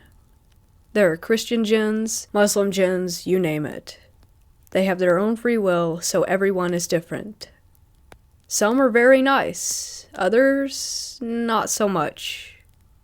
So now for the tale. We were filming in the desert and a series of events started to occur. Right when we arrived, there was instantly a presence of something there. Then a knife, bent, twisted, with red marks, started appearing at my feet every 15 meters or so. Constantly, for the entire time that I was in the desert, this knife would follow me. 4 nights or so into filming, right as we were packing up, a loud screech could be heard. It was sort of a mix between a falcon, a wolf, and a mountain lion. It was later revealed to us by an expert of desert animals that there were no animals in the desert that made that sort of sound. On the 5th night, things began to get interesting. At one point we were sitting down taking a break when the sand just started to smoke. We thought that maybe a small plant had combusted because of the heat. After a minute or two, the smoke stopped. We checked and there was no plant. We sat back down and the second our butts hit the seat, boom, the sand all around the smoking area and where the smoke had been burst into flames, with 0 reasons to. Then, after that, all of our cameras started to lose their batteries very, very quickly. This was frightening because 1, it meant that we had to stay there longer, and 2, as mentioned in number 3 at the top, they feed on energy. The next night, albino scorpions, which are extremely rare, started sprinting toward the actors, literally going at full speed. We were forced to kill these rare creatures by burning them with a torch, and every time one died, 2 would replace it. Literally, 2 more would come out of nowhere, full speed ahead. This continued for several minutes. Things like this kept happening for the entire 2 weeks or so that we were at the site. When we finished filming, we split up for a bit to let the director edit some stuff. Then we had to film parts at a house. It is important here to mention that the movie was called 3 a.m. We were talking and one of the actors stated that since we had to split up, he had woken up at 3 a.m. every morning, his dogs going crazy, his alarm clock going off, and his AC setting itself to 3 degrees Celsius. 2 of the other actors revealed that the same thing had been happening to them. At the same time, I had never felt alone while I was in my room at night. Something was watching us. It followed us home. Since then, we have finished the film. I've started praying for protection every night based on the events that have happened. The actor who originally had the alarm go off at 3 a.m. moved to another house. Another actor moved to Canada. We were filming in UAE, which is in the Middle East, so this was pretty far away. A second actor also moved internationally, and I am moving in 4 weeks or so. I'm just hoping that it doesn't follow me home again.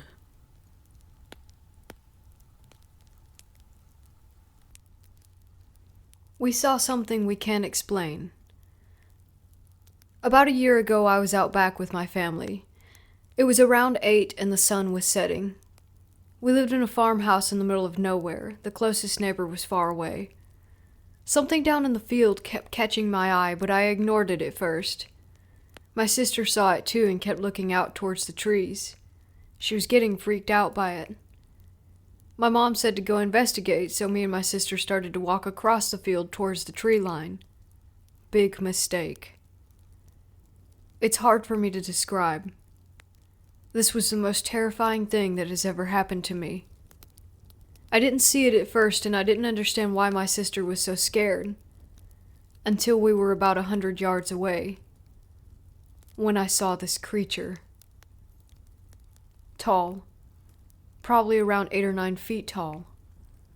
White, humanoid. with an elongated head and no face. It had long arms and peeked out around the trees. We stopped in our tracks. We couldn't tell what it was.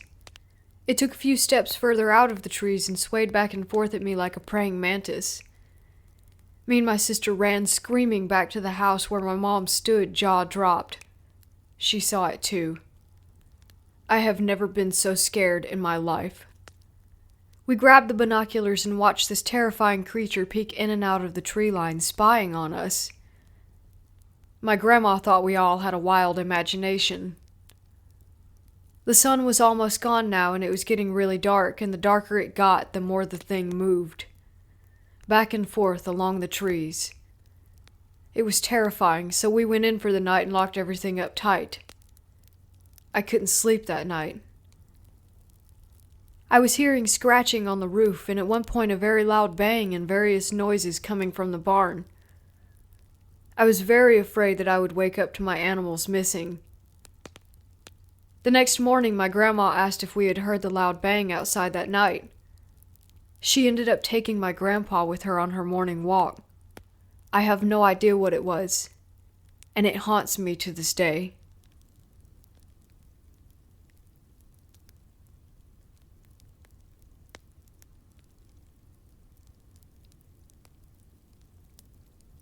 This is a story that happened to me when I was just a fresh graduate, starting my first job at a temp agency.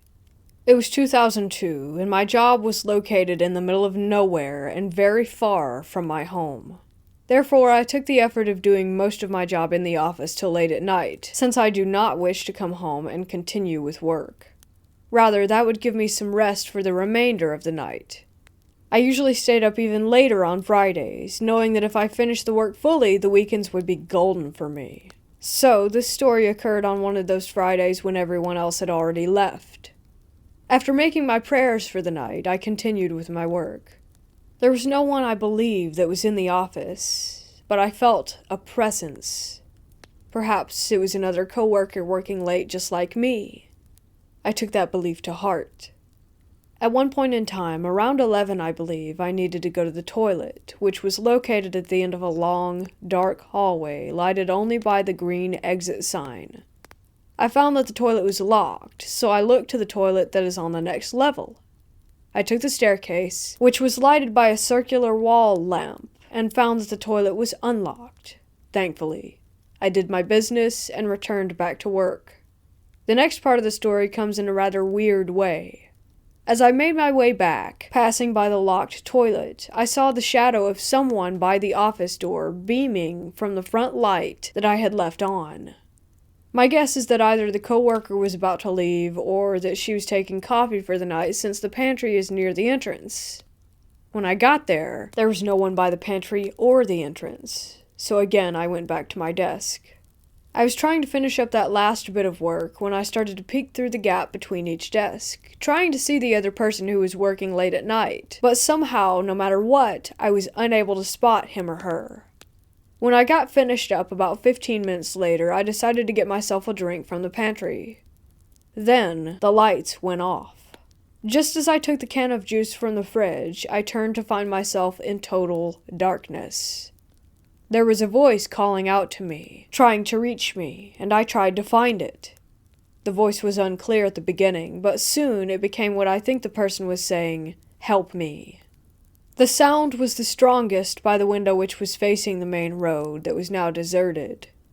I looked about in the darkness, seeing if there was anyone in distress, and as I did so, I felt a hand touching my shoulder. I turned around, and no one was there. At this point already, I knew that I needed to get the hell out, and so I went to my desk and started packing. Then it came. It came from outside, falling with a piercing scream and with a clear face. The face of a bloody woman. I quickly rushed to the window, opened it up, and looked at the ground, but there was no one. I made my way to the ground floor and to the main road, clutching my laptop and backpack as I tried to search for a cab, but it felt like nearly hours, despite it only being minutes before one came by.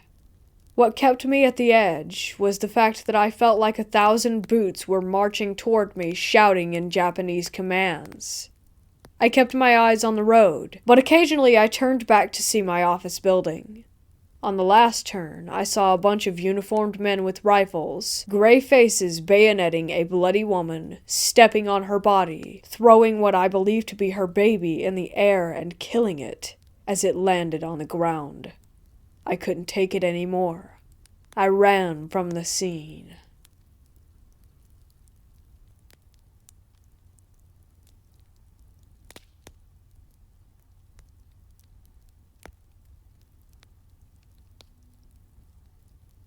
In June of 2016, my mother died of cancer.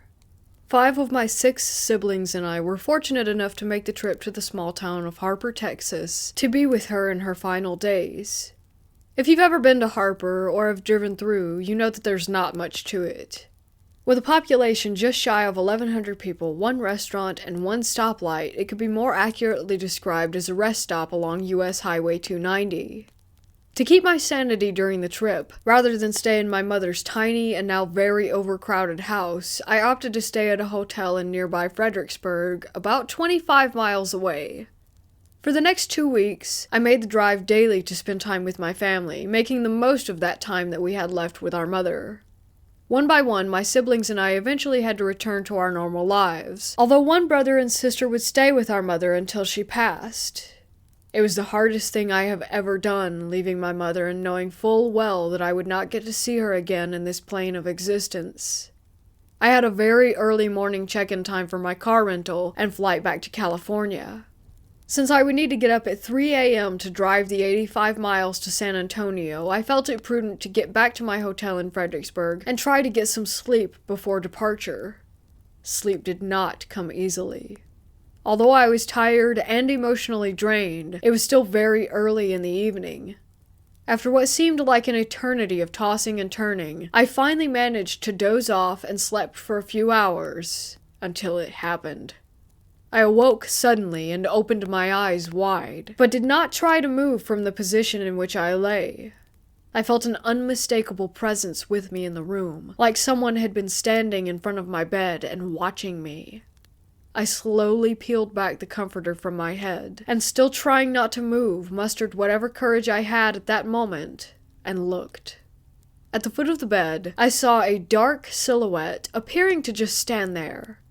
Considering my emotional state at that moment, I quite literally said out loud, "Oh hell no," and just pulled the comforter back over my head, knowing the next time I looked, whatever it was I thought I saw standing there would be gone. What happened next was one of those moments that stay with you for a lifetime. As I lay there with my head covered, I held my breath momentarily and just listened. Seconds later, I felt someone sitting down on the foot of the bed. I could feel the bed shift slightly, and the weight of the comforter on my legs got significantly heavier. I remember being upright at that moment, throwing the covers off of me and saying, nope, no way." I got out of bed and now paced the floor, trying to both calm and reassure myself that I was in fact the only one in the room. I looked at the clock and saw that it was just after midnight, and then made the obvious choice that I would stay awake for the next few hours before checking out of the hotel and driving to the airport. I opened the mini fridge and found an energy drink, then turned on the TV and texted my wife about what I had just experienced. At 3 a.m., I was at the hotel front desk to check out and settle my bill. The night auditor was a very nice young lady who had greeted me with a smile, commented on my very early departure, and asked if I had gotten enough sleep. I shook my head and proceeded to tell her what had happened to me in my room earlier that night, still a little freaked out. Her expression now more serious, the auditor leaned forward and said in a lowered tone that she knew that the hotel was haunted. In the dead of night, she would hear children running up and down the hall, look, but see no one there. Chairs would slide across the floor in the nearby dining room, making an unmistakable sound she said she heard quite often. I paid my bill, thanked her for sharing her experiences in the haunted hotel, and was soon on the highway driving to the airport, homeward bound. I have experienced many paranormal occurrences at my own home, but never while traveling.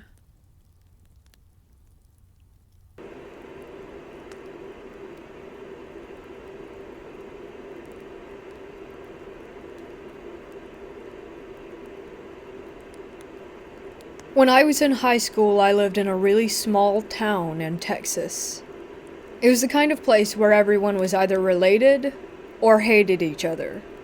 I had no family tree there, so yeah. But I did have a pretty blonde girlfriend, and was pretty hated for that too. Nothing major, just petty harassment and occasional fights, but it had been escalating. So that's why on Valentine's Day, my girlfriend and I decided to skip the school dance and just stay in and watch a movie at her house while her parents went out. Just better to avoid trouble. We borrowed her dad's car, a little Honda Hatchback, and went into town. We stopped at the video store for a movie and went to the Dairy Queen for some ice cream, and then headed home. Now she lives in the complete boonies, out in the middle of the woods along a long, lonely road with no streetlights. We're chatting, eating our blizzards, when all of a sudden a car comes up behind us. No big deal. What was a very big deal was that when the headlights flooded the interior of our car, I saw two hands on the back seat and a head coming from the hatchback part of the vehicle. As soon as the lights hit, the head and hands retreated back down. A solid chill ran through the entire length of my body. I slowly reached down and pulled out my pocket knife, which was the only thing I had. She saw me and asked what was wrong. Loudly, I said, "Nothing, I just have to stop at my friend's house real quick." She knew that was crap. I didn't have any friends. I pulled over at the next house that came up and jumped out of the car, yelling at her to jump out too. She popped out in total confusion. I flipped the driver's seat forward and lunged into the back seat in full maniac mode. This guy popped up like a jack-in-the-box, with empty hands waving around saying, Hey, what are y'all up to tonight?"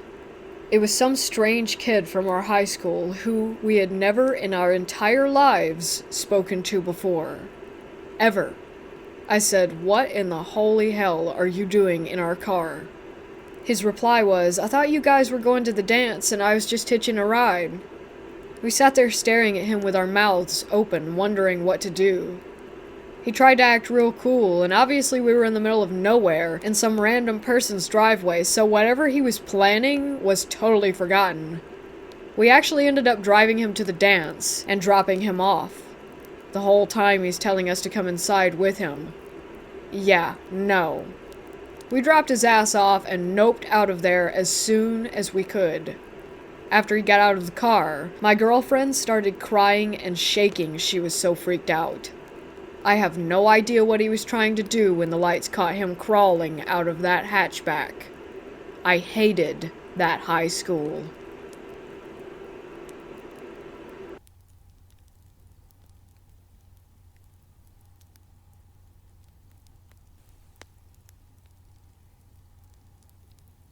I have lived in my apartment for 3 years now, and other than things falling randomly that I would usually blame on my cats, I have never experienced anything paranormal. My boyfriend claims to see white lights at night in our bedroom, but I don't know. I feel there is always a logical explanation for things. Yesterday, I felt particularly spooked in my apartment, and I felt like someone was behind me, like felt a presence. But also, I am a fat baby when it comes to these things, so I never take myself seriously. Anyway, this is where it gets weird. That night, my phone rang. I was expecting a call from my best friend, so I pick up and say hello. What I heard was a doll-like voice, laughing and giggling. She has a 1-year-old daughter who does not sound like that, but I just assumed it was her, so I was like, "Aw, hi!" All the while being creeped the F out and wondering what her daughter, who goes to bed at 8, was doing up at 12 a.m. Then it quickly cut to my friend and she was like, "Was that you? What are you doing? Tell me, are you joking with me?" I felt the blood leave my face. I was like, "No, what did you hear?" Thinking she heard the same thing, or maybe some static. She was in shock. She told me she heard a demonic man voice say, "Hello," clearly, and then cut to me saying hello.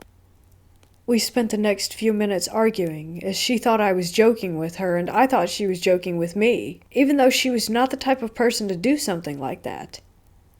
We established that it could have just been a weird glitch or something and left it at that. I am so spooked from this, though. Has anyone experienced something like it? I never heard a sound like that in my life, other than maybe in movies. I'm glad she heard something too, because I feel like no one would have believed me. I don't usually get static or anything on my cell phone. Neither of us were watching something on it beforehand, and the sounds we heard were clear as day. Help me find a logical explanation.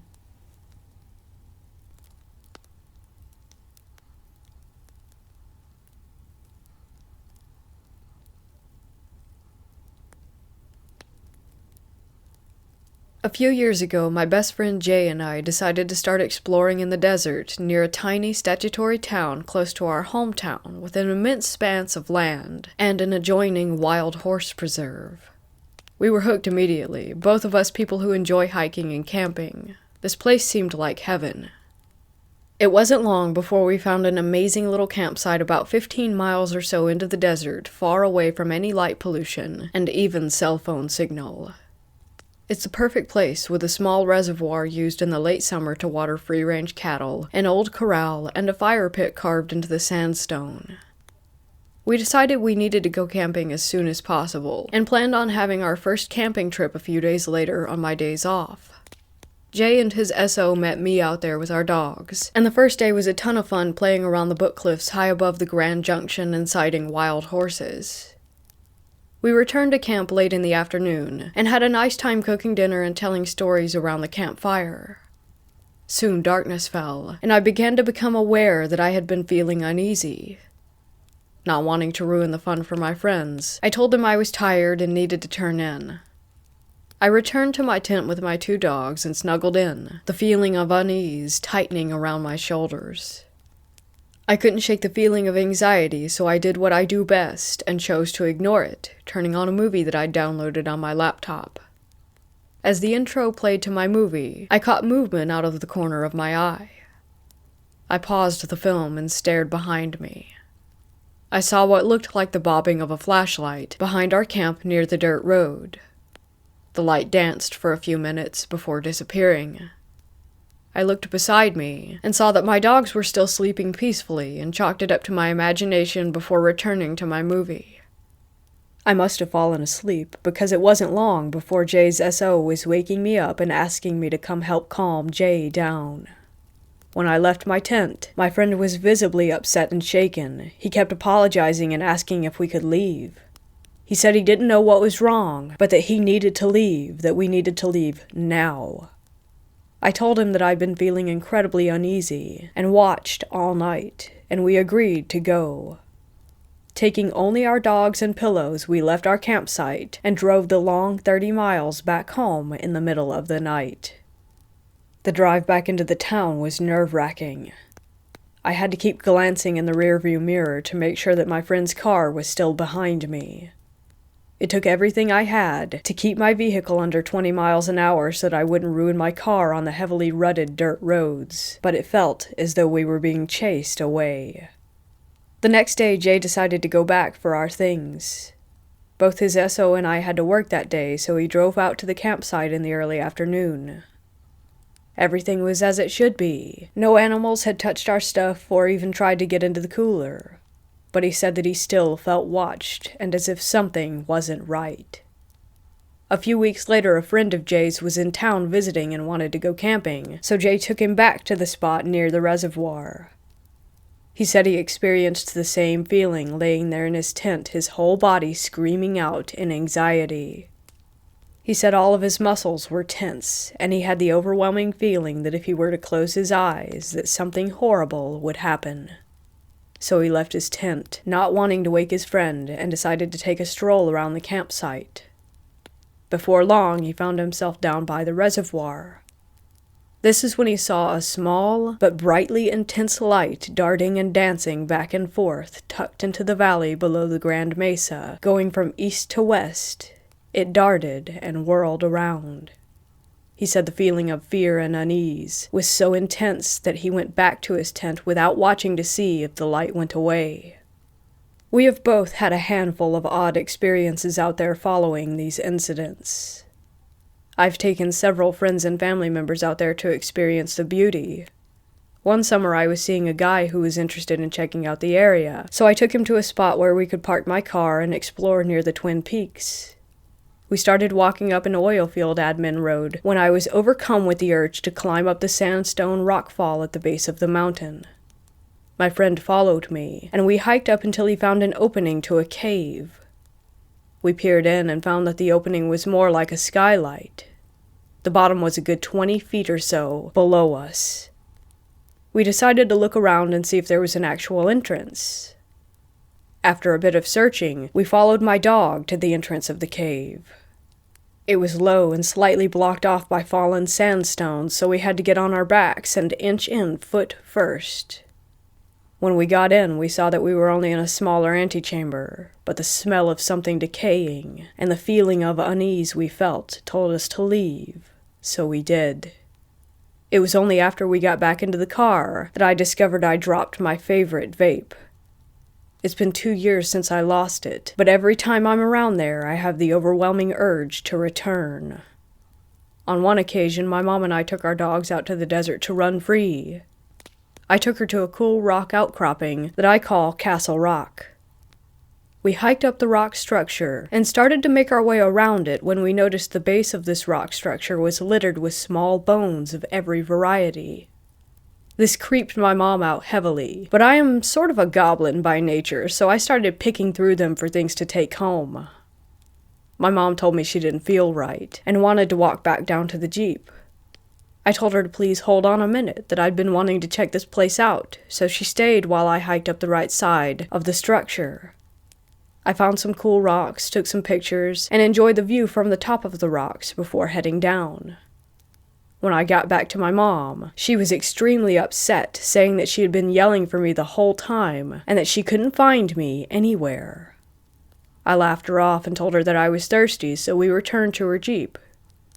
As soon as we got in, we noticed a volleyball in front of her vehicle.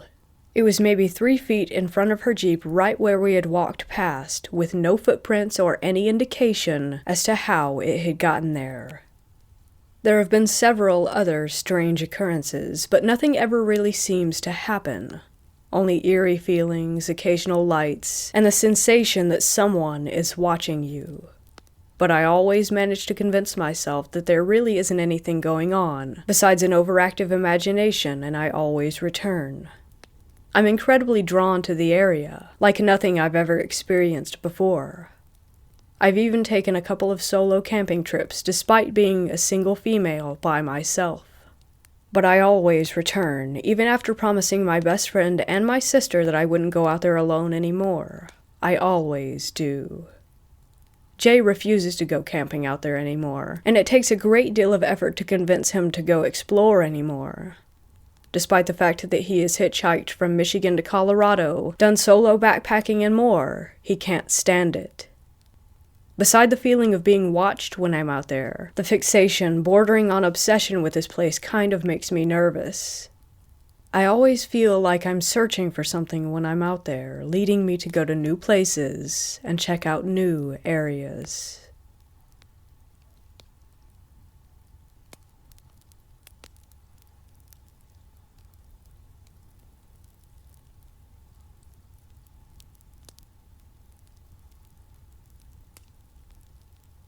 There are many stories from border crossers. Many people see ghosts and other things. I knew this one lady. She was a friend of my parents. She crossed to the desert to get to the U.S. She was with a group of people and the coyote led them. It was nighttime and the people rested. The coyote said to keep going because they'd lost a lot of time, so they got up and continued walking. Well, they came in front of this bushy-like place. and when you crossed, the tips of the branches caught your clothes. It was dark and hard to see, but they were in a line and followed each other. The lady I know was tired from walking just like everyone else was, but she said there was this old man next to her who complained about how he was in pain and just too tired to continue. Soon they passed by this trench. It was so dark that you couldn't see how far down it was before it stopped. They walked next to the trench, and the old lady told me that the bushes kept scratching her face and getting at her clothing. The lady then said that she turned around to look at the old man next to her and saw that he had tripped and fallen down in the trench, but he didn't make any noise. The lady got scared and panicked. She told her husband, and the husband told the coyote to stop, then a man fell in the ditch. The coyote had a flashlight and he shined it down into the trench, and it wasn't that deep. He went down with the flashlight, but he didn't see any man. The lady told her husband that she knew he was there. She said that he fell right in front of her. The coyote was getting impatient.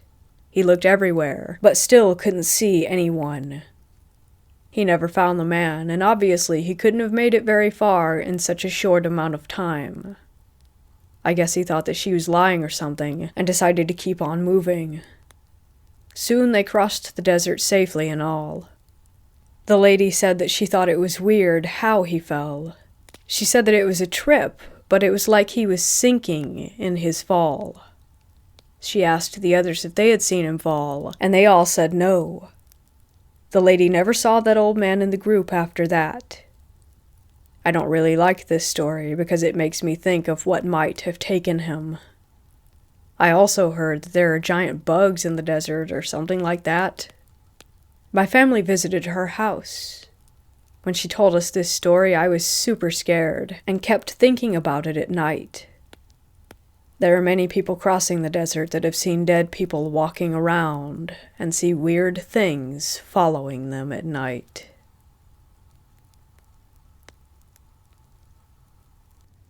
Something followed my friend and I through the woods. So this happened years ago while I was still in high school. I'm now 23 and have never shared this story anywhere, and only ever with a select few in person. I live in Missouri, just north of Kansas City. One night my buddy and I snuck out of my parents' house to go smoke. There was a trail that was right by my house and a local elementary school. Never really seen anything out there outside of deer, foxes, coyotes, etc., but growing up we heard from parents and other families that the woods nearby were haunted. The area we lived in was right near an old slave farm, and I never gave it much thought. Being a kid who, yes, believes in Bigfoot, but has never seen any true proof, so I'm still pretty skeptical of stories. Anyways, back to my story. After we snuck out, we made it to the trail. On one side of it there was the back of the house, and on the other side was woods. As we were walking down the trail, it felt like any other time we had done it. For the first 3/4 of the trail, everything was fine. But as we came up to the final bend, my friend slapped me on the arm and pointed into the woods and asked if I had just saw that. I looked into the woods and saw nothing, so I blew it off and thought he was just out of it. So I kept walking like everything was fine while he still had his eyes glued to the woods. At the final stretch, about 50 yards, all canopied over, he slapped my arm again and stopped me. This time with force, so I looked over thinking it was still nothing. I saw a figure of something similar to a human shape, but standing about 8 feet high. The reason I saw it was since the trees by it were shaking. At this point, I thought my mind was playing tricks on me, but I was scared nonetheless. I said that we should keep moving, and we did. But now I too had my eyes glued on whatever it was in the woods. We picked up our pace to a speed walk, and after about 10 steps or so, the thing started to move as well, but on a path that would put it on the trail in front of us before the end.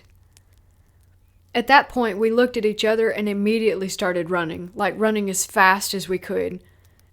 We made it to the end of the trail and cut up through someone's yard and into the street. Once there, I looked back toward the trail and saw that the figure was standing on the edge of it. After that, we went back to my house and talked about what had just happened. As a couple of notes, I'm sorry if my story is kind of a run-on. Like I said, this was the first time I've ever shared it anywhere. Also, there haven't been any bear sightings up by my area, but we have had some bobcats and some cougars. Not sure what it was. I don't think it was a Bigfoot, but if it was human, then it had to be some 8-foot tall guy in the woods behind my neighborhood at 2 a.m.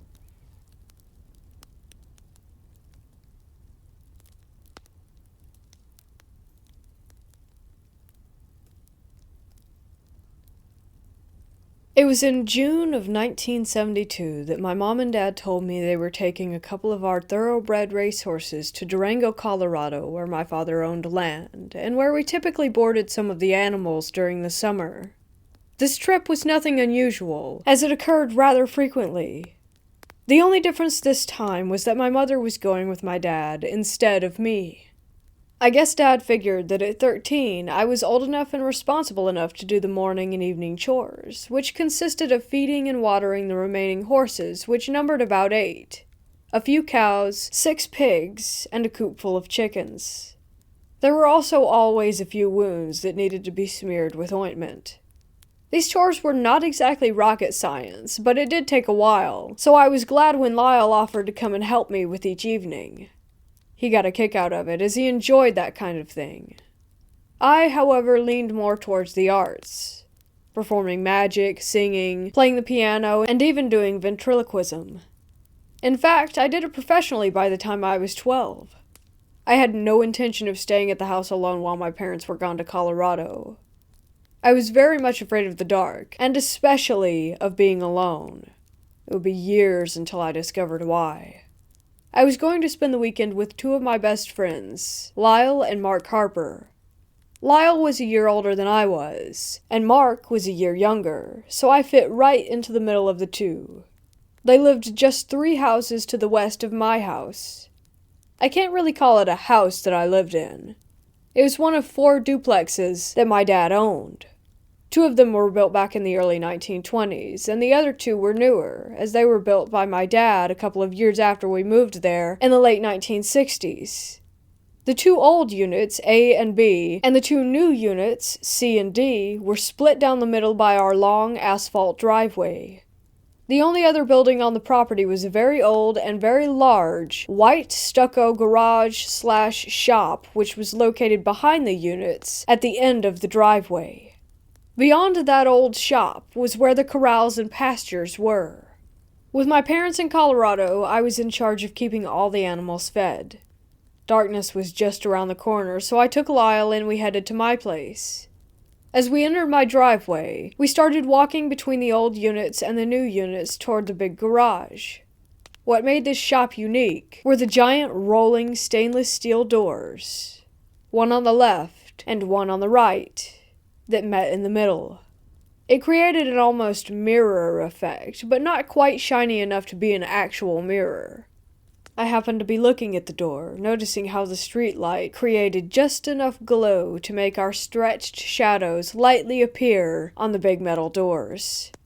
I commented to Lyle that I wished I was that tall in real life, and that is when it happened. With both of us looking at our very light shadows bouncing to the rhythm of our steps, another shadow, only very dark, no, black. So black that it looked like a thick, inky, one-dimensional entity, ran clumsily across the shiny door from left to right. It was wearing what looked like a wide-brimmed fedora hat. It had a troll-like appearance, all hunched over as though it didn't want to be seen. It scurried quickly in total darkness until it reached the right side of the doors, after which it completely disappeared. We both stopped, frozen in our tracks, trying to comprehend what we had just witnessed. Before either of us could say anything, the thick, dark shadow man trotted back the other direction, once again disappearing as it reached the other side of the doors. Both of our minds instantly realized that nothing solid had run between us and the doors, and that the only way a shadow could be that dark was, well, there was just no way a regular shadow could be that dark. Without uttering a word, we both turned in sync, as though the movement was choreographed, and took off running back onto 8th Avenue. Neither of us stopped until we arrived back at the safety of Lyle's house. Once inside, we ran to his father, Lloyd, who was watching the news on television, and told him that we needed him. We related our experience, and he said that he was sure that there was a logical explanation. I knew, though, that there was not. He walked back to my house with us, and we began to experiment, attempting to recreate a shadow that was as dark as what we had just seen 10 minutes before. It just wasn't possible. Mr. Harper agreed to stay with us while I did my chores in the now dark back pasture area. It would be years later that I would learn about shadow figures and how they operate. Since then, I have been blessed, or cursed, with several paranormal experiences, from full-body apparitions to simply feeling the presence of spirits. I'm not sure why me, but I am grateful.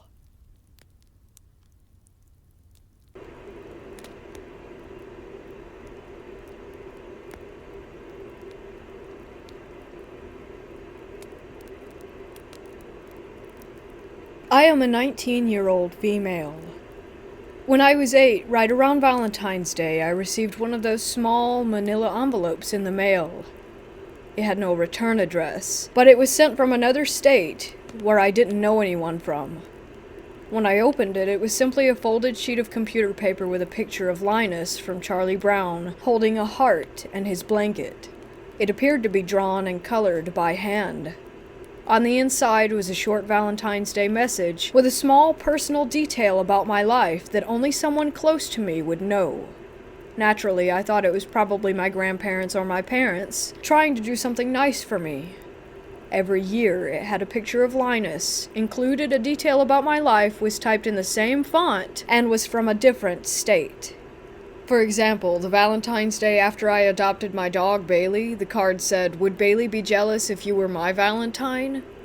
I kept most of these, and managed to find a few as I was rummaging through old, worthless junk. When I got older, I finally mentioned it to my grandparents, fully expecting it to be them, but they swore that they weren't the ones sending the cards. I honestly believe it, because I had expressed my concerns by this point, and they aren't the type that want to scare me. Neither are my parents. The only other family I have in the US are my dad's parents, who don't speak English well and have never owned a computer. They had immigrated here, and there was no way for them to know people in so many states. Aside from my parents and my brother, who found it strange as well, I have no other family. I still get these cards every year, always the same except for one Valentine's Day a few years ago. I received a stuffed teddy bear and a big chocolate heart along with the card. Needless to say, I did not eat the chocolate, and I searched that bear, half convinced that there would be a hidden camera. After that year, I started just receiving the cards again. In any case, as a child, it was sort of exciting and mysterious, like a secret admirer. Now, it's just unnerving. I have racked my brain for years trying to find out who it could possibly be, and I have come up empty-handed. It still makes me uneasy, but if this person wanted to hurt me, I think that they would have done it by now. I've never felt outwardly threatened by them, so I don't think there's much that I can do about it.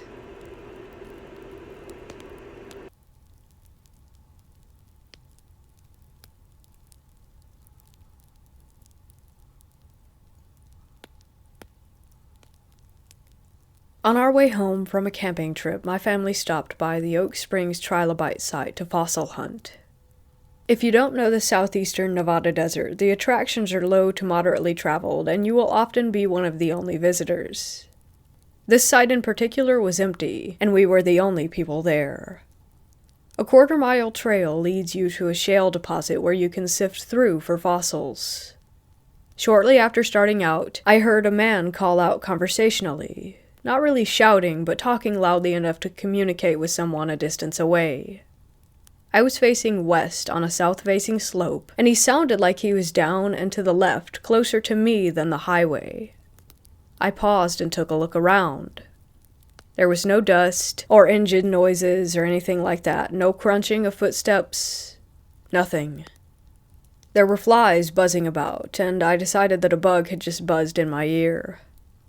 A minute later, I heard another man call out, this time up the slope to my right. Probably just another bug. Sounds can get weird in rocky canyons, so it was no biggie. We came upon the site, dug around for about 30 minutes, and found a few unimpressive specimens, so we headed back for the truck. At this point, I had forgotten all about the voices. Driving away, I asked Hubs, "What did you think? Pretty cool?" I'm the rock hound, and never know if he's enjoying my hobby as much as I am. He replied, "Sure, yeah, it was actually pretty cool."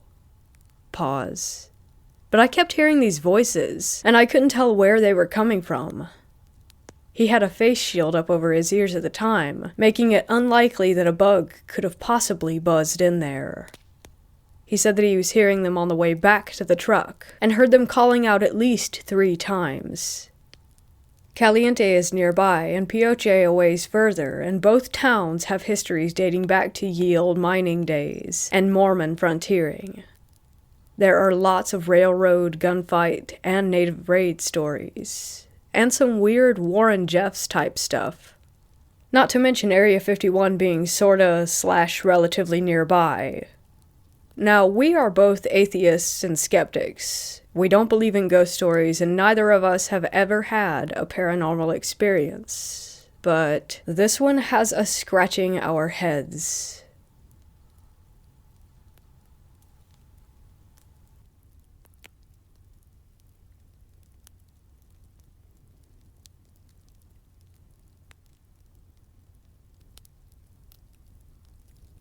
It's 12:44 a.m., and 10 minutes ago, I saw a ghost.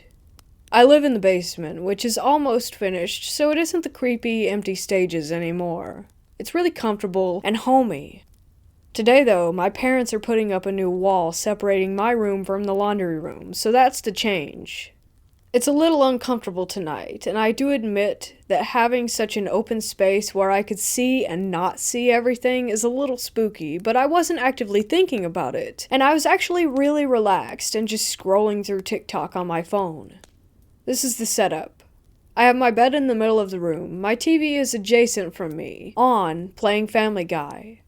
I'm facing left, which is facing the laundry room, and the almost built wall. There's a small landing that goes to my sister's room, which is also in the basement. The back storage room, which the light was on, and then the stairs that go up. My fan, which is also to my left, is on. I can't hear a whole lot besides the fan, my phone, and the TV. My phone is positioned almost directly in front of my face, but with what I saw, it was not in my peripheral, it was directly next to my phone's screen, so I clearly saw it. A half-white figure walked past from the landing into the laundry room. I could only see the bottom half of it. It was clearly opaque white. I thought it was my dog at first, so I sat up and called her name a few times, but she didn't come. Then I thought maybe it was my parents and they just couldn't hear me, but I didn't see the laundry room light turn on, or the washing machine or anything turn on. So I turned on my flashlight and called my dog's name again, thinking that she might be getting into something.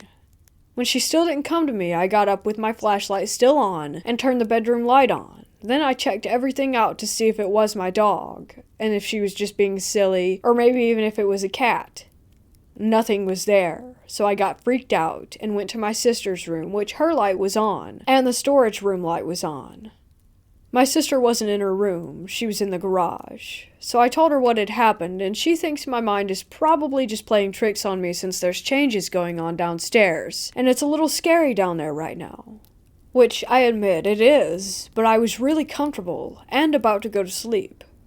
I have been in those instances where I freak myself out, like watching a scary movie or something, and I convince myself that I heard or saw something, but of course nothing happened, and I sleep fine. But tonight it was different. I just know it.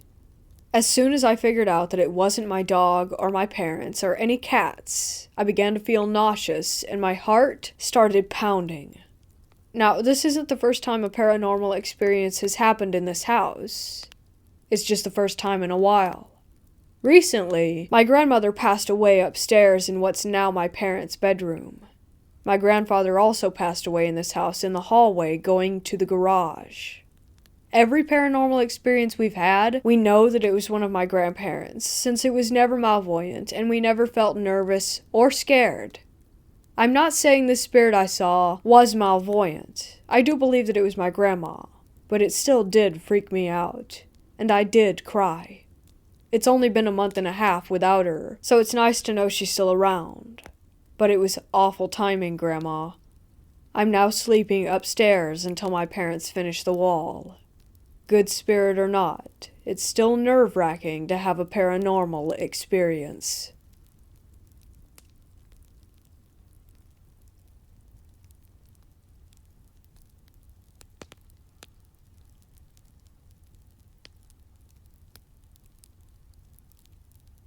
This past weekend, my boyfriend came over and we were hanging out downstairs.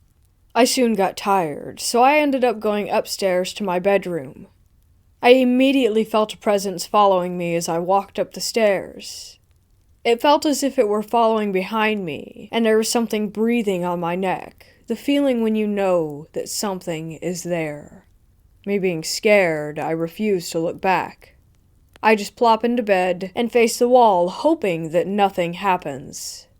I still feel like there's something there, but this time it feels like someone is just watching me sleep. Then it starts to get hot. Even though I was scared, I turned to open the window, and there is a holographic type of ghost hovering over my bed. I turn around again, not getting up. I lay there facing my wall, so uncomfortable for a minute or two. I quickly get the courage to open the window and go lay back in bed, but before I get there, my LED TV starts flashing and changing the color mode. Mind, these lights only turn on when the TV is on because they're connected to my TV's USB, and I was unable to turn them on myself when the TV was off. I quickly grabbed the remote and turned it off. Then, all of a sudden, the empty Starbucks cup sitting on my nightstand table falls off in a weird way, as in it looks as if it were being pushed. I turned on my bedroom light, grabbed my phone, and yeeted out of there. I was so terrified. Strange storm drain encounter. Hello, Internet. I recently had a strange encounter with something in a storm drain and would like to see if you guys could help identify what it was. What happened? Okay, so I work at a movie theater, which means we close the building down at about 1:30, 2 a.m. So once the building was closed, a couple of coworkers and I decided to go to a hill across town that had a view of Nashville. We hiked up the hill, and once we got to the halfway point, they headed back to the car to drive up the hill faster, and I continued up alone. When I got to the top, a guy was hiding in a bush and shouted, "What are you doing here?" at me and started to run after me. Now, I know you're probably wondering where the creature comes in, and that is about to be revealed. So I ran down the opposite side of the hill towards a church and lost the guy tailing me. He went after my coworkers instead. As I reached the bottom of the hill, I found an open drainage pipe for the storm drains. It had bars covering the front at about 1 foot 6 inches apart, and decided to hide down there. I made a couple of turns and ended up about 3 or 4 streets from where I went in. The drain was about 5 feet high, so I could move quickly with only a little bit of a hunch. I decided I was going to wait a little bit to make sure I was safe, so I took my phone out and started to scroll through social media. After about 15 minutes or so, I heard what sounded like a rock getting kicked down the tunnel coming from deeper in, so I turned my phone's flashlight on to investigate and saw a pair of eyes reflecting back just on the edge of the light. The eyes were about 6 inches from the top of the tunnel. The rest of its body was in mostly darkness, but I could tell it was human-shaped. But I wasn't sure if it was bending over like I was, or if it was a shorter creature with a big head. We stared at each other for what felt like a minute, and it started moving quickly toward me again. Once it started moving, I took off back the way I came and ran to the church where my friends were waiting for me, and we left pretty quickly after that. I haven't been back to that hill since, but my coworkers and I are planning to all go down the drain together on Halloween just to see what happens.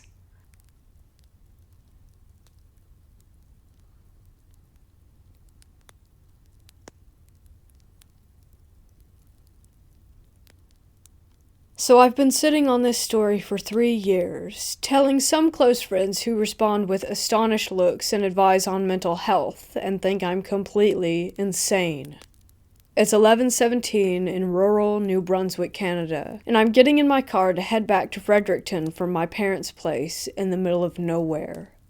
I had just finished up a small gig at a local fair, having had 1 or 2 beers at the show. I'm just pulling out of my parents' driveway onto a dim country road going back to the city when I turn on my high beams to see a tall, lanky, completely black figure standing in the ditch on the right side of the road. I mean, this thing must have been 8 or 9 feet tall. It absorbed all light and had limbs no bigger around than a baguette. As soon as I saw it, it started to run up the ditch and across the road in a very fast, very strange, gliding kind of way. I slammed on the brakes and watched this thing run across the road and into a field on the other side of the road towards some woods. I'm getting goosebumps writing this, but I could still see its silhouette speeding across the field in my neighbor's yard as it went into the black of the night. I stopped for a moment, shivering, before speeding up the road to a safe distance. I had no idea what I had just seen, so I called my mom to tell her that I had just witnessed this tall, alien-looking creature less than 100 meters from our home.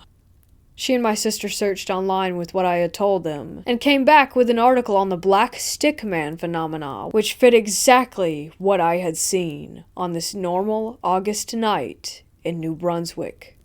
This experience has really opened my mind to the paranormal, so for that I'm almost thankful.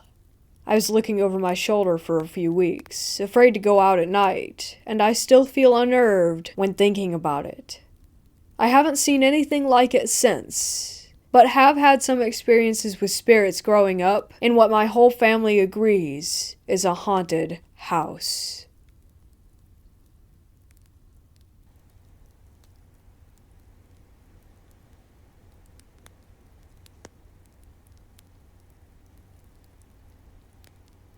This is an encounter I experienced in the summer of 2009. I was born and raised in the plains of Texas, specifically in an area where black-eyed kids' sightings are prevalent. I had heard the stories, tales, legends, whatever you want to call them, since I was a young man, but never truly believed them. The black-eyed kids were mainly something I entertained as a joke, or something to get a rise out of people. This changed in the summer of 2009. It was a warm night in June. I was up late, around 2 a.m., as I typically like to stay up late, especially in the summer since it would be fairly warm even after the sun went down. I had just run up to the store to grab a big fountain drink and was returning into my house through the back door when I was approached by 2 kids, a boy and a girl. I was very startled once I realized that they were there, since I wasn't expecting to encounter anyone in my backyard so late at night. The little boy asked, "Could we come in? We need to use the phone, we're lost." This is when I noticed the blackness of their eyes. Both of them so dark, they were like pits. This is also when my heart sank. I couldn't believe I was actually seeing them, that they were there, right in front of me. As I mentioned before, I had heard the legends of the black-eyed children most of my life, so there was no way I was going to let them in my house. I darted inside and locked the back door as quickly as I could. Once I was in, I ran upstairs and flipped on the lights to try and see if they were still outside. Thankfully, by then, they were gone. I had so much adrenaline pumping by that point, though, that I grabbed a weapon and began searching the house and making sure all doors and windows were locked. It took me hours to get to sleep that night, and it's an encounter that will stay with me for the rest of my life. These entities took the form of something most people view as innocent, weak, mild, and try to trick unsuspecting people and do God knows what with or to them. I'm just glad my reflexes kicked in and I was able to live to tell the tale.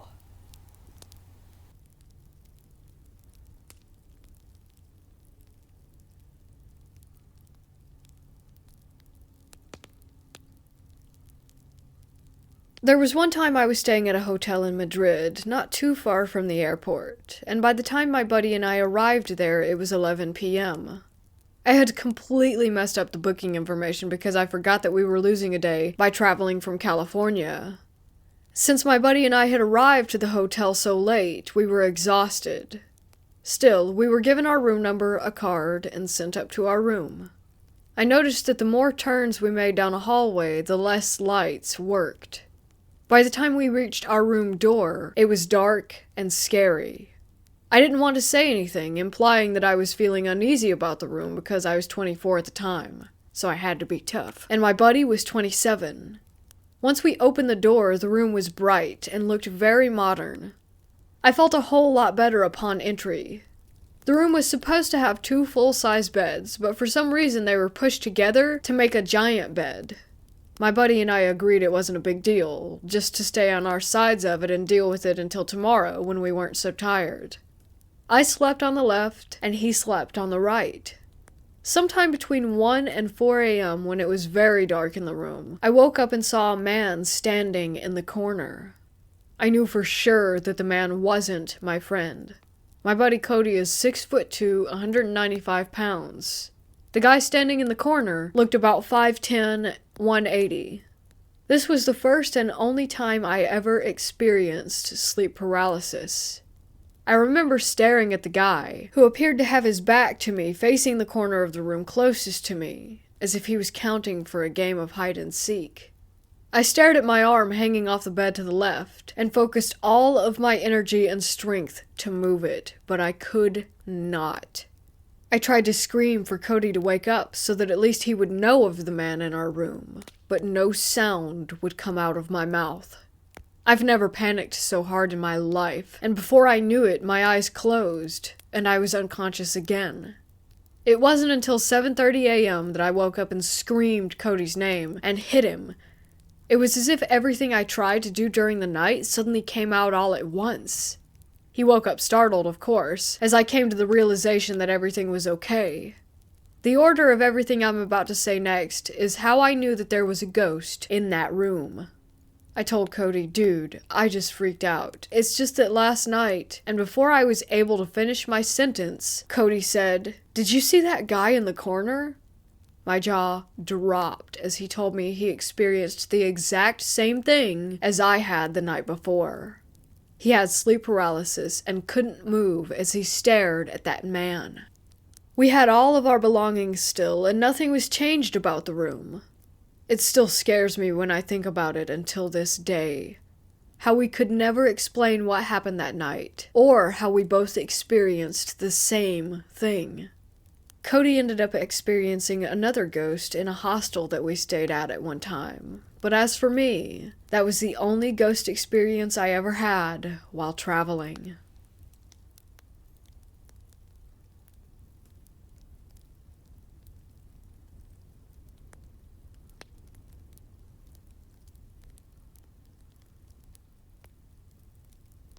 So I had to shut it off so that I could live a normal life again without seeing them. But my cousin, who has no abilities, has seen them in the house. At first, when he moved in, he didn't know that it was haunted. I didn't want to tell him that the house was haunted because I thought, well, maybe it's not. And if I told him, he would believe it was, and that would influence him in some way. If it was haunted, I was going to let him find out on his own, or if it didn't bother him, then I would let it be. As the weeks passed and things moved in front of our eyes, he started to hear his family members' voices calling his name from time to time in the middle of the night. It was the same experience that I had had. He would have a nightmare sometimes of something trying to come inside of the room, yet it was stuck on the other side of the door, unable to get in. It was beckoning him to let it inside, to open the door. It's odd because I actually have a video of it doing that, and it's heard in the video faintly. When I lived alone, it would occur very frequently, but instead of in dreams, it was literally in real life and happening on camera. I did not show him the video beforehand, so there's no way he could have known.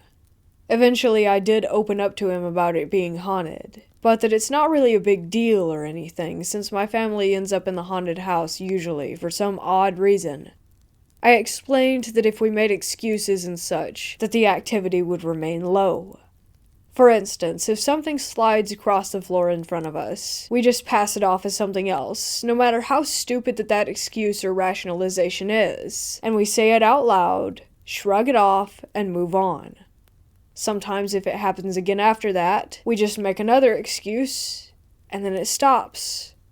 If something pounds on our walls from all directions, which only usually happens for a few seconds, we just ignore it, and make another excuse. And then life goes on as normal. My cousin would be laying in bed at night, and he explained that he would see this almost rippling kind of apparition. I thought it must be an eyesight issue, so I asked him to show me where it was. Weirdly enough, it was the same wall that I had a nightmare about months ago involving things trying to climb out of a black tar-like door with nearly 100 arms covered in the tar-like goo. So yeah, it was weird, and he didn't have that experience again. Anyway, in the room one day when I was living there on my own, I had seen a woman, pretty much the generic, typical ghost. Most of them don't seem to look like that in real life, but in movies they do. Just a young woman who floated through my bedroom door and then through the wall beside it. Nearly entirely see-through, and from the waist down, she looked as if she were made of mist or fog. No color at all, and also in a very old, almost wedding gown type of dress. Also in the room, I would often see glowing white, circular orb-like things that would float and then leave. Almost like a flicker, but I thought it was just, I don't know, a headache or whatever. But it was always in one spot of the room. Well, my cousin saw it too, again in the exact same spot that I would usually see it in. And then I told him that it happens sometimes. He's gotten used to the house, and most of the activity stopped happening after I shut it off. I also bought a little spirit box, and would use it outside whenever the activity would go up. Soon after I went back inside, life was back to normal and the activity would subside for another month or two. Before the spirit box, the activity was nearly unlivable, dangerous almost. Now it's extremely silent. Like we have an actual home now. If anything, it's just a house that happens to be haunted, but a house nonetheless. With all of the haunted houses my family and I have lived in, my only advice is to never let a haunting consume you.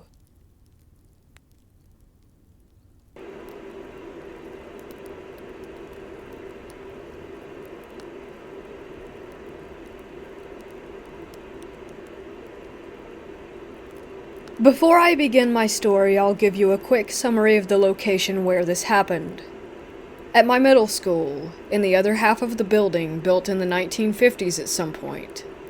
All the classrooms have little windows next to them. My reason for bringing this up is a horrifying event that took place during my 5th class today involving one of these said windows. I walked into the classroom and set my stuff down, preparing to ask the boy next to me named Cameron if he had a pencil. As I was about to open my mouth, I heard a loud smacking sound followed by a crunch, followed by a shattering type noise. Sort of like when you drop a box of pencils or markers. All of a sudden, I was deafened by screams of shock and agony. My classmates were now in the hall, shocked by something just barely out of my line of sight. I walked into the hallway with them. Being on the shorter end of the height spectrum, I had to shove my way to the front of the group. What I saw next will haunt my dreams for the rest of my life. I saw a girl rolling around on the floor, smearing blood on the dirty linoleum tiles. At first I couldn't tell what happened, but I got the picture after a few seconds. This girl was a special needs student. After being rejected by a boy in her class, she went completely ballistic and without thinking had punched one of the windows next to a neighboring classroom's door. There was broken glass and blood everywhere. Thankfully, the classroom next to ours is vacant, and no one was in there at the time of the incident. After about 10 minutes, teachers got the situation calmed down. The girl was completely insane and tried to fight the man who came to help her. The school ended up going into a lockdown. She had to go to the hospital, and even though no one really knew her, we were all in legitimate shock by the horrible scene. I really hope that she's getting the help she needs, and hope that she doesn't have a fistful of glass shards. I've seen some really crazy things at my school, but that might have been the most messed up thing I've ever witnessed.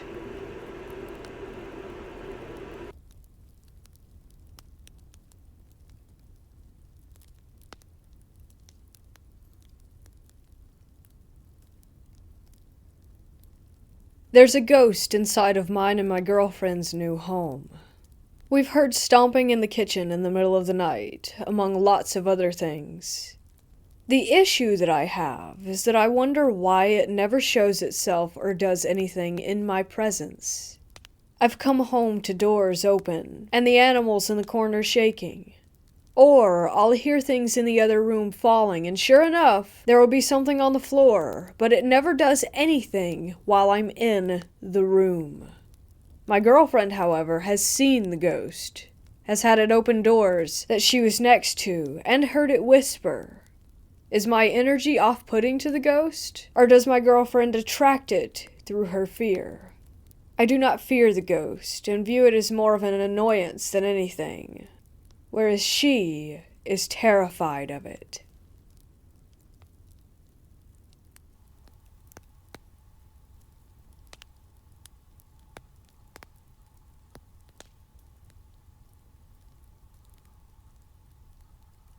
My wife is a travel nurse, and we've been living here in Gallup, New Mexico for about 3 months now. We actually only have a week left here, and I'm glad. From the first day we arrived, we felt like something was off. We thought maybe it was just being in a new place, though we haven't felt that way in our previous locations, and maybe because the desert is so radically different from what we're used to. Just a little bit about Gallup.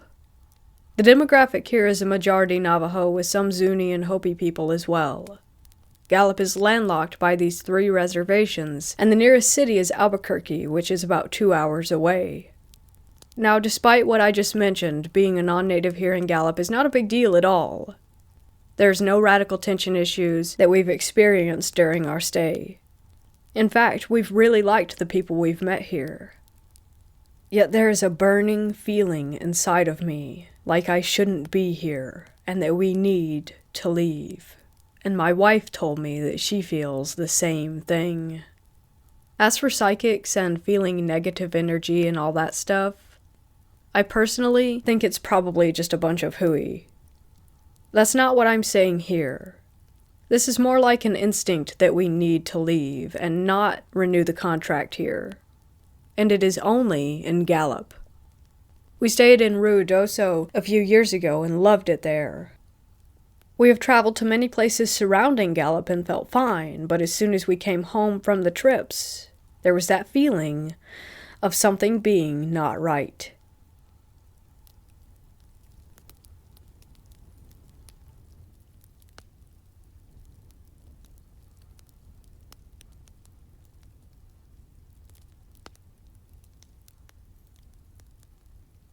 One early summer morning in 2000, I got up and ready to drive my mom to her job at a local retirement home.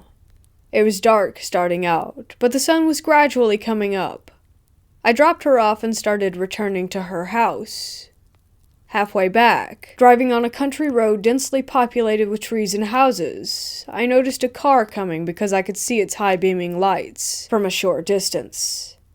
I also saw a large, jet black dog in my path, standing completely still with its head pointed forward. It had a slender build. Having only a few seconds to think, I decided to continue forward and brace for the impact from running into its body.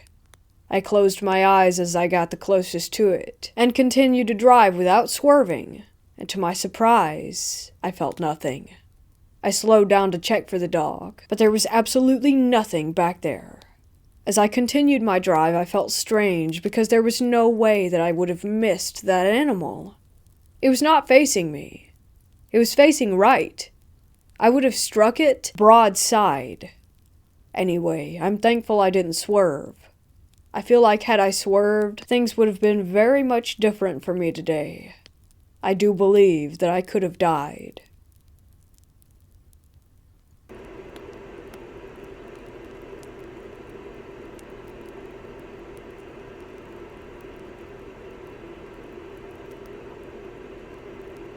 My boyfriend and I were big fans of nautical history, so we decided to spend our Valentine's Day in 2007 on the Queen Mary. As I'm sure most of you are aware, it's reported to be haunted. That was also the kind of thing that appealed to us, but mostly we have BAs in European history, so it was just cool in general. Anyhow, we got a historical suite, meaning that it was mostly like it had been when the ship was commissioned aside from an old TV. The first night, Valentine's Day night, when we stayed there, we both woke up to what sounded like the drawers of the built-in dresser being opened and slammed shut repeatedly. We're both not the types to freak out and run, but I can't really say why we were both so low-key that we just acknowledged that the other was okay and eventually went back to sleep. Mainly because it was truly alarming at the time. Maybe we just trusted that if we were both okay, that everything else was okay? I really don't know. But then, we didn't know the history about the room. The next day, we went on the ghost tour. Turns out that we were sleeping in the second most haunted room on the ship. The room next door was Churchill's suite, where he planned battles during World War II. While we didn't experience the cigar smell that many have reported while staying in that room, it was still interesting that without knowing our room was known to have paranormal events happen, we did have an experience.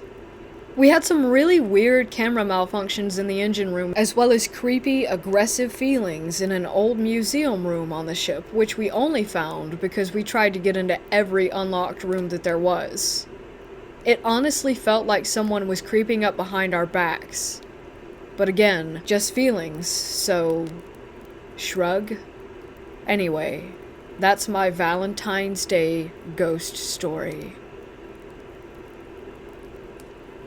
It was a white, four-legged thing. I've been watching a lot of creepy encounter videos of this guy telling stories people have written on Reddit.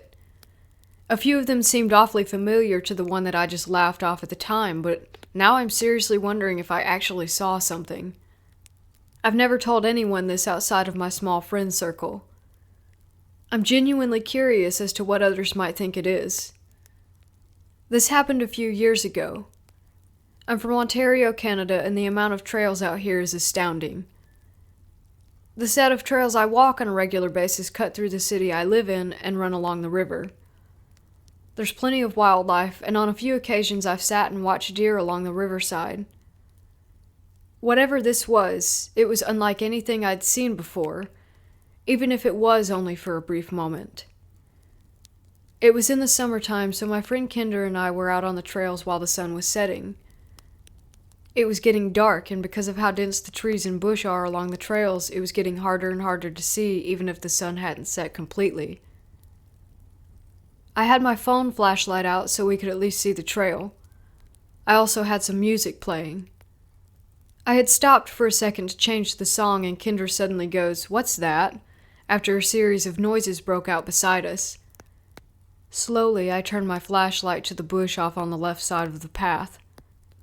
The light shines on this large, white figure. It was so white it was pretty much reflecting the light I was shining onto it. It was walking on four legs, and it was way too large to be a deer. Too white, too. From what I remember, it had skin. No fur. It wasn't a dog. If I could describe the texture in the short amount of time I had between me looking at this thing and booking it, it was almost rubbery. This was all I could take in before it ran off in the opposite direction of where we were looking.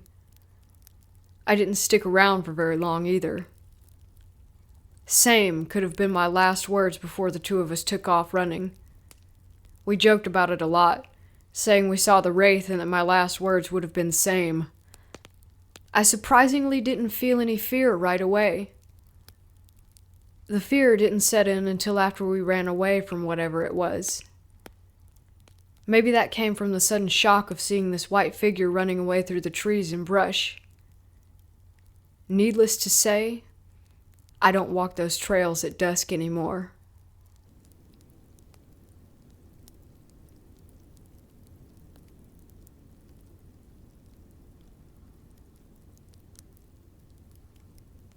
For years, I've dealt with the disappearing object phenomenon, but lately, items have started appearing or reappearing as well.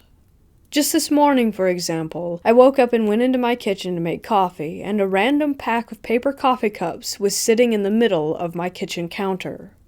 No one else lives here or has access to my house, and I always set an alarm at night, so I would hear it if someone had tried to get in. I literally have no clue where this pack of coffee cups came from. It just appeared out of thin air.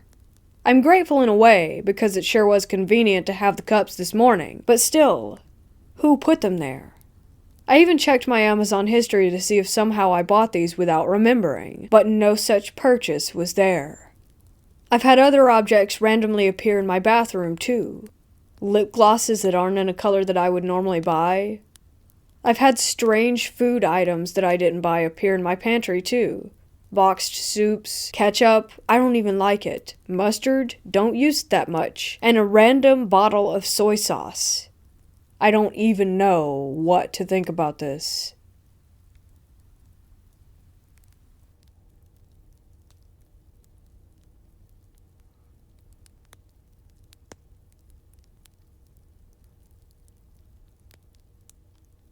This memory still haunts me to this day. I was staying at an old hotel by the beach when I was around 8 or 9. It had a reputation for being an extremely haunted location around the eastern coast of Florida. The hotel I'm referring to is the Plaza, a 100-year-old hotel on the coastline. At one point, I went down to the lobby to get some utensils for room service. There was a clear door leading to the closed bar area. You were basically looking at the end of the serving counter when you peered in, with chairs on the side and a small beer keg at the end. It was very dark inside the room, and since the door was locked, I could only peek in through the glass. I inspected the room for about 10 seconds. Suddenly, I was looking at one of the chairs. It had a giant dent on the right rear leg. Then, suddenly, it flew backward and toppled over. I was so scared that I fell to the ground, and as soon as I landed, I heard what sounded like a woman screaming from the floor above, or possibly the second floor, as this was on the ground floor. It was quite possibly the strangest and most terrifying scream I have ever heard. It lasted about 4 seconds, and sounded like an old woman mixed with a lion, kind of. Again, this was around the time when I was 8 or 9, and seeing as how I am now 23, the memory has become slightly vague.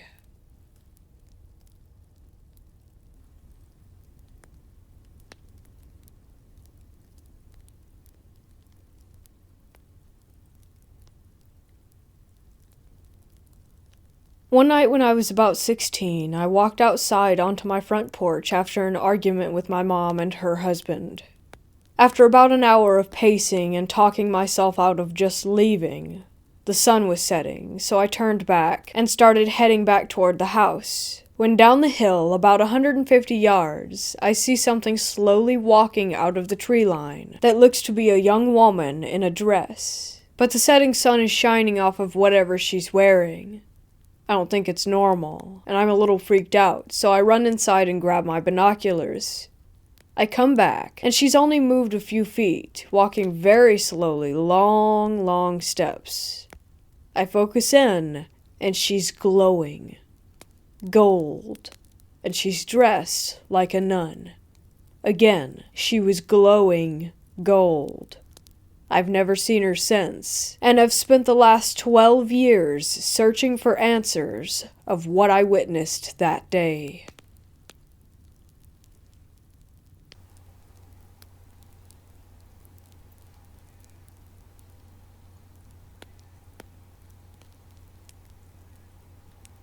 Last night, I woke up from a vision where my boyfriend bit me right between the shoulder blades. I turned to look at him, but he was deep asleep.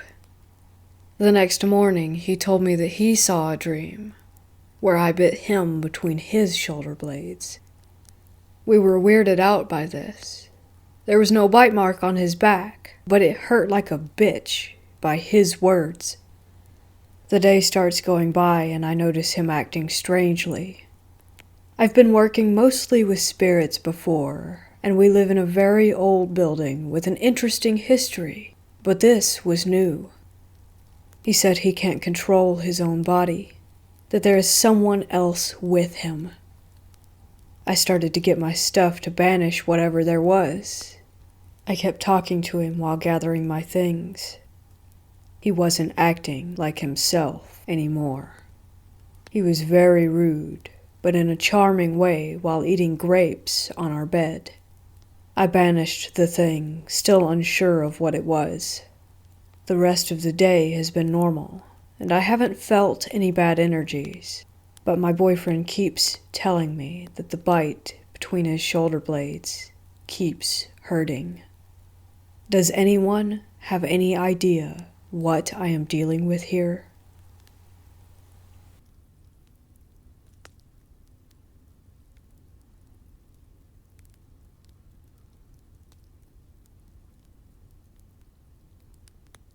So I always struggled with sleep paralysis, but one time, maybe 3 years ago, I woke up from my sleep, but I wasn't able to move at all.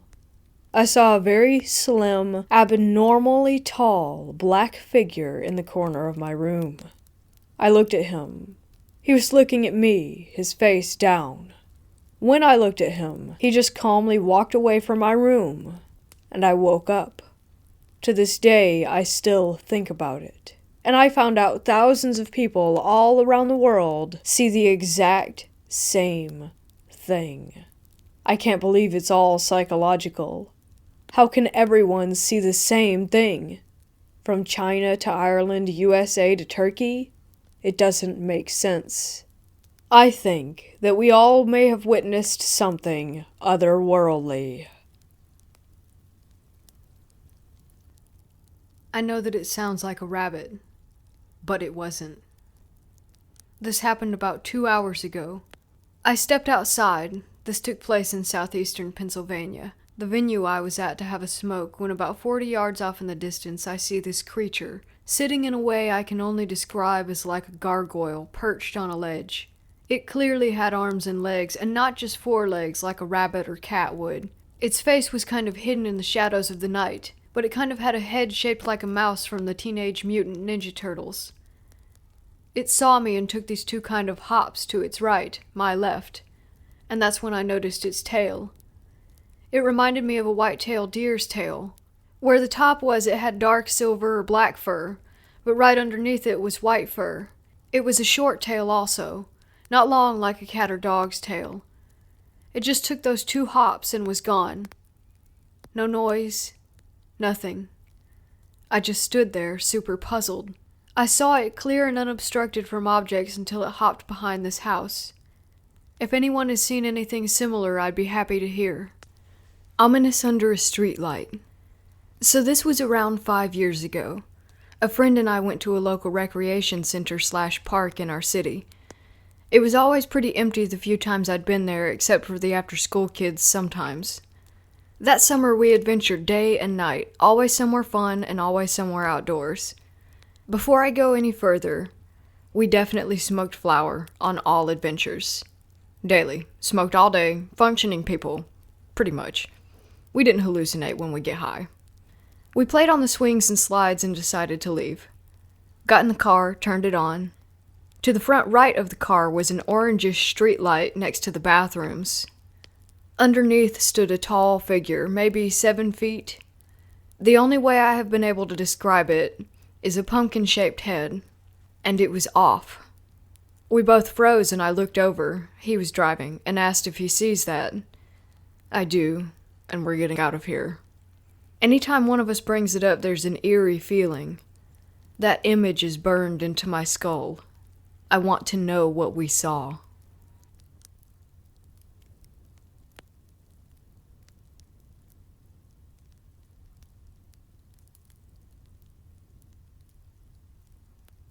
This happened to me a few months ago. I woke up in the middle of the night. I was on my back, and there was a man standing at the foot of my bed, staring at me. He was wearing black. He looked very calm.